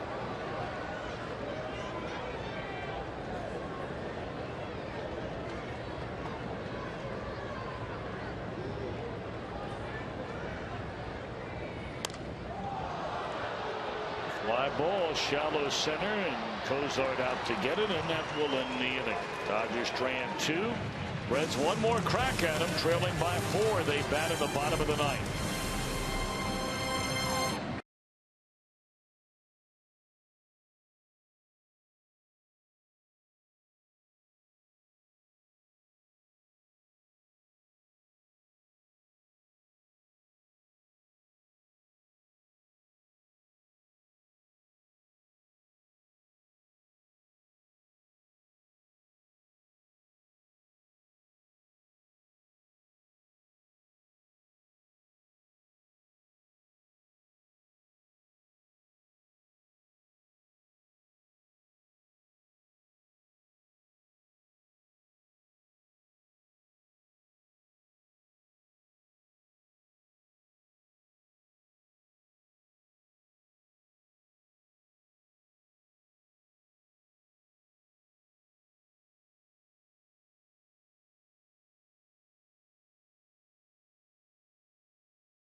The clock in Miami, Florida on this date, 2008. Chris, you were there for Ken Griffey Jr.'s 600th career home run. Big day for Ken Griffey Jr. and the entire Griffey family. There they are.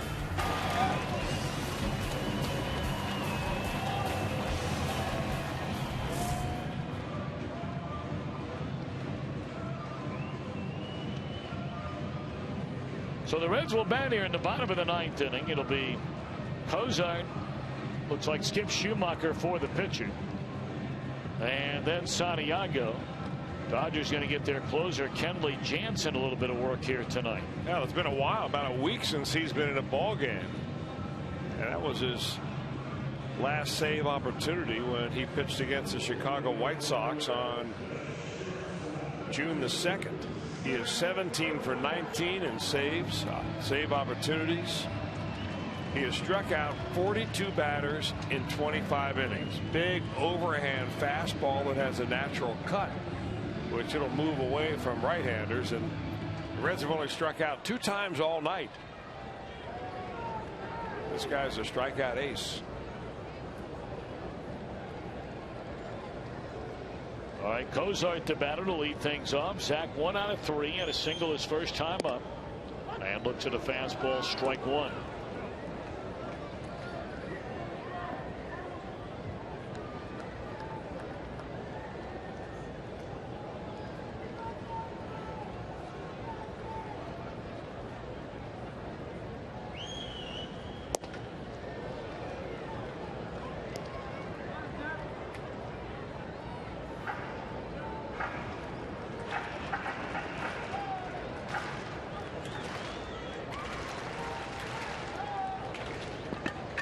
And 2 on Cozart. Reds batting here in the bottom of the ninth inning.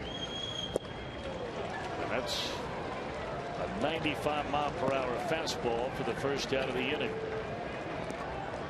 Schumacher to bat. With 1 away. Schumacher, of course, spent last year wearing a Dodger uniform. Helped lead that team to the playoffs. They made it all the way to the National League Championship Series before they lost to the St. Louis Cardinals in 6 games. What was amazing about, the Cardinals winning that series is not that they won it. There's a ground ball to second base, because I think we all agree that, while the Dodgers got a lot more pub because of, the LA market and all that kind of thing and some of their big stars, that the Cardinals were a better team. But what was surprising is the way they beat, and really beat, the Cy Young Award winner Clayton Kershaw twice. including the clinching game of that National League Championship Series. You're right about that.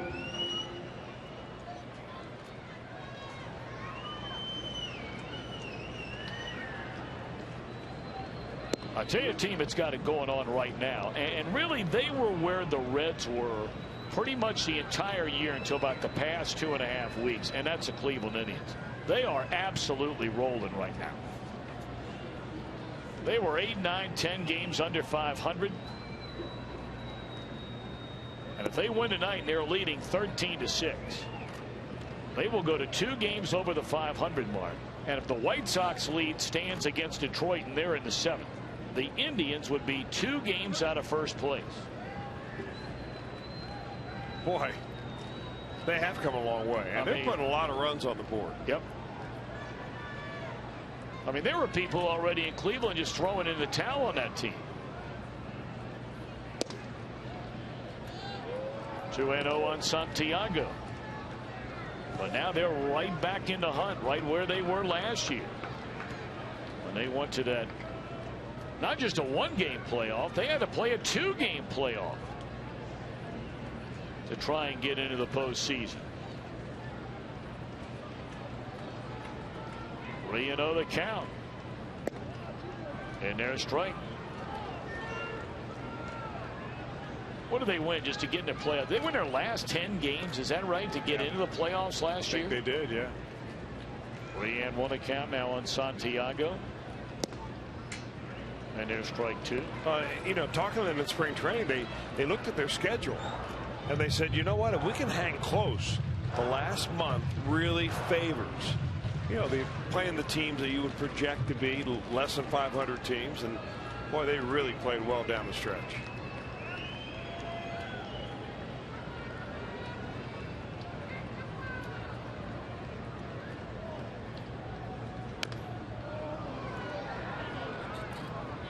Ramon dancing around after fouling that one off. Not sure if it got him in the foot or the ankle, maybe the shin or the toe. Oh, Shinberger.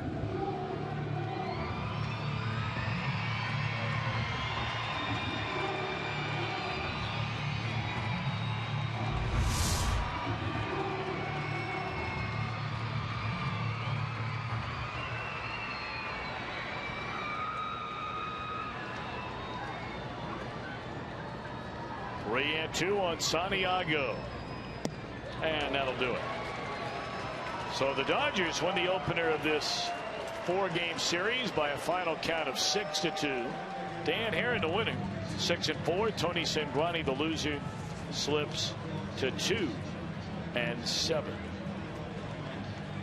Well, with 3 home runs hit in today's game, a total of $1,749 was raised for prostate cancer research. To make a donation, you can go online to homerunchallenge.org. It's always such a great fundraiser to battle prostate cancer, put together by the Milken Foundation once again, and they've just been pouring money into that since getting it started over a decade ago. So Reds Live with Jim Day is coming up next.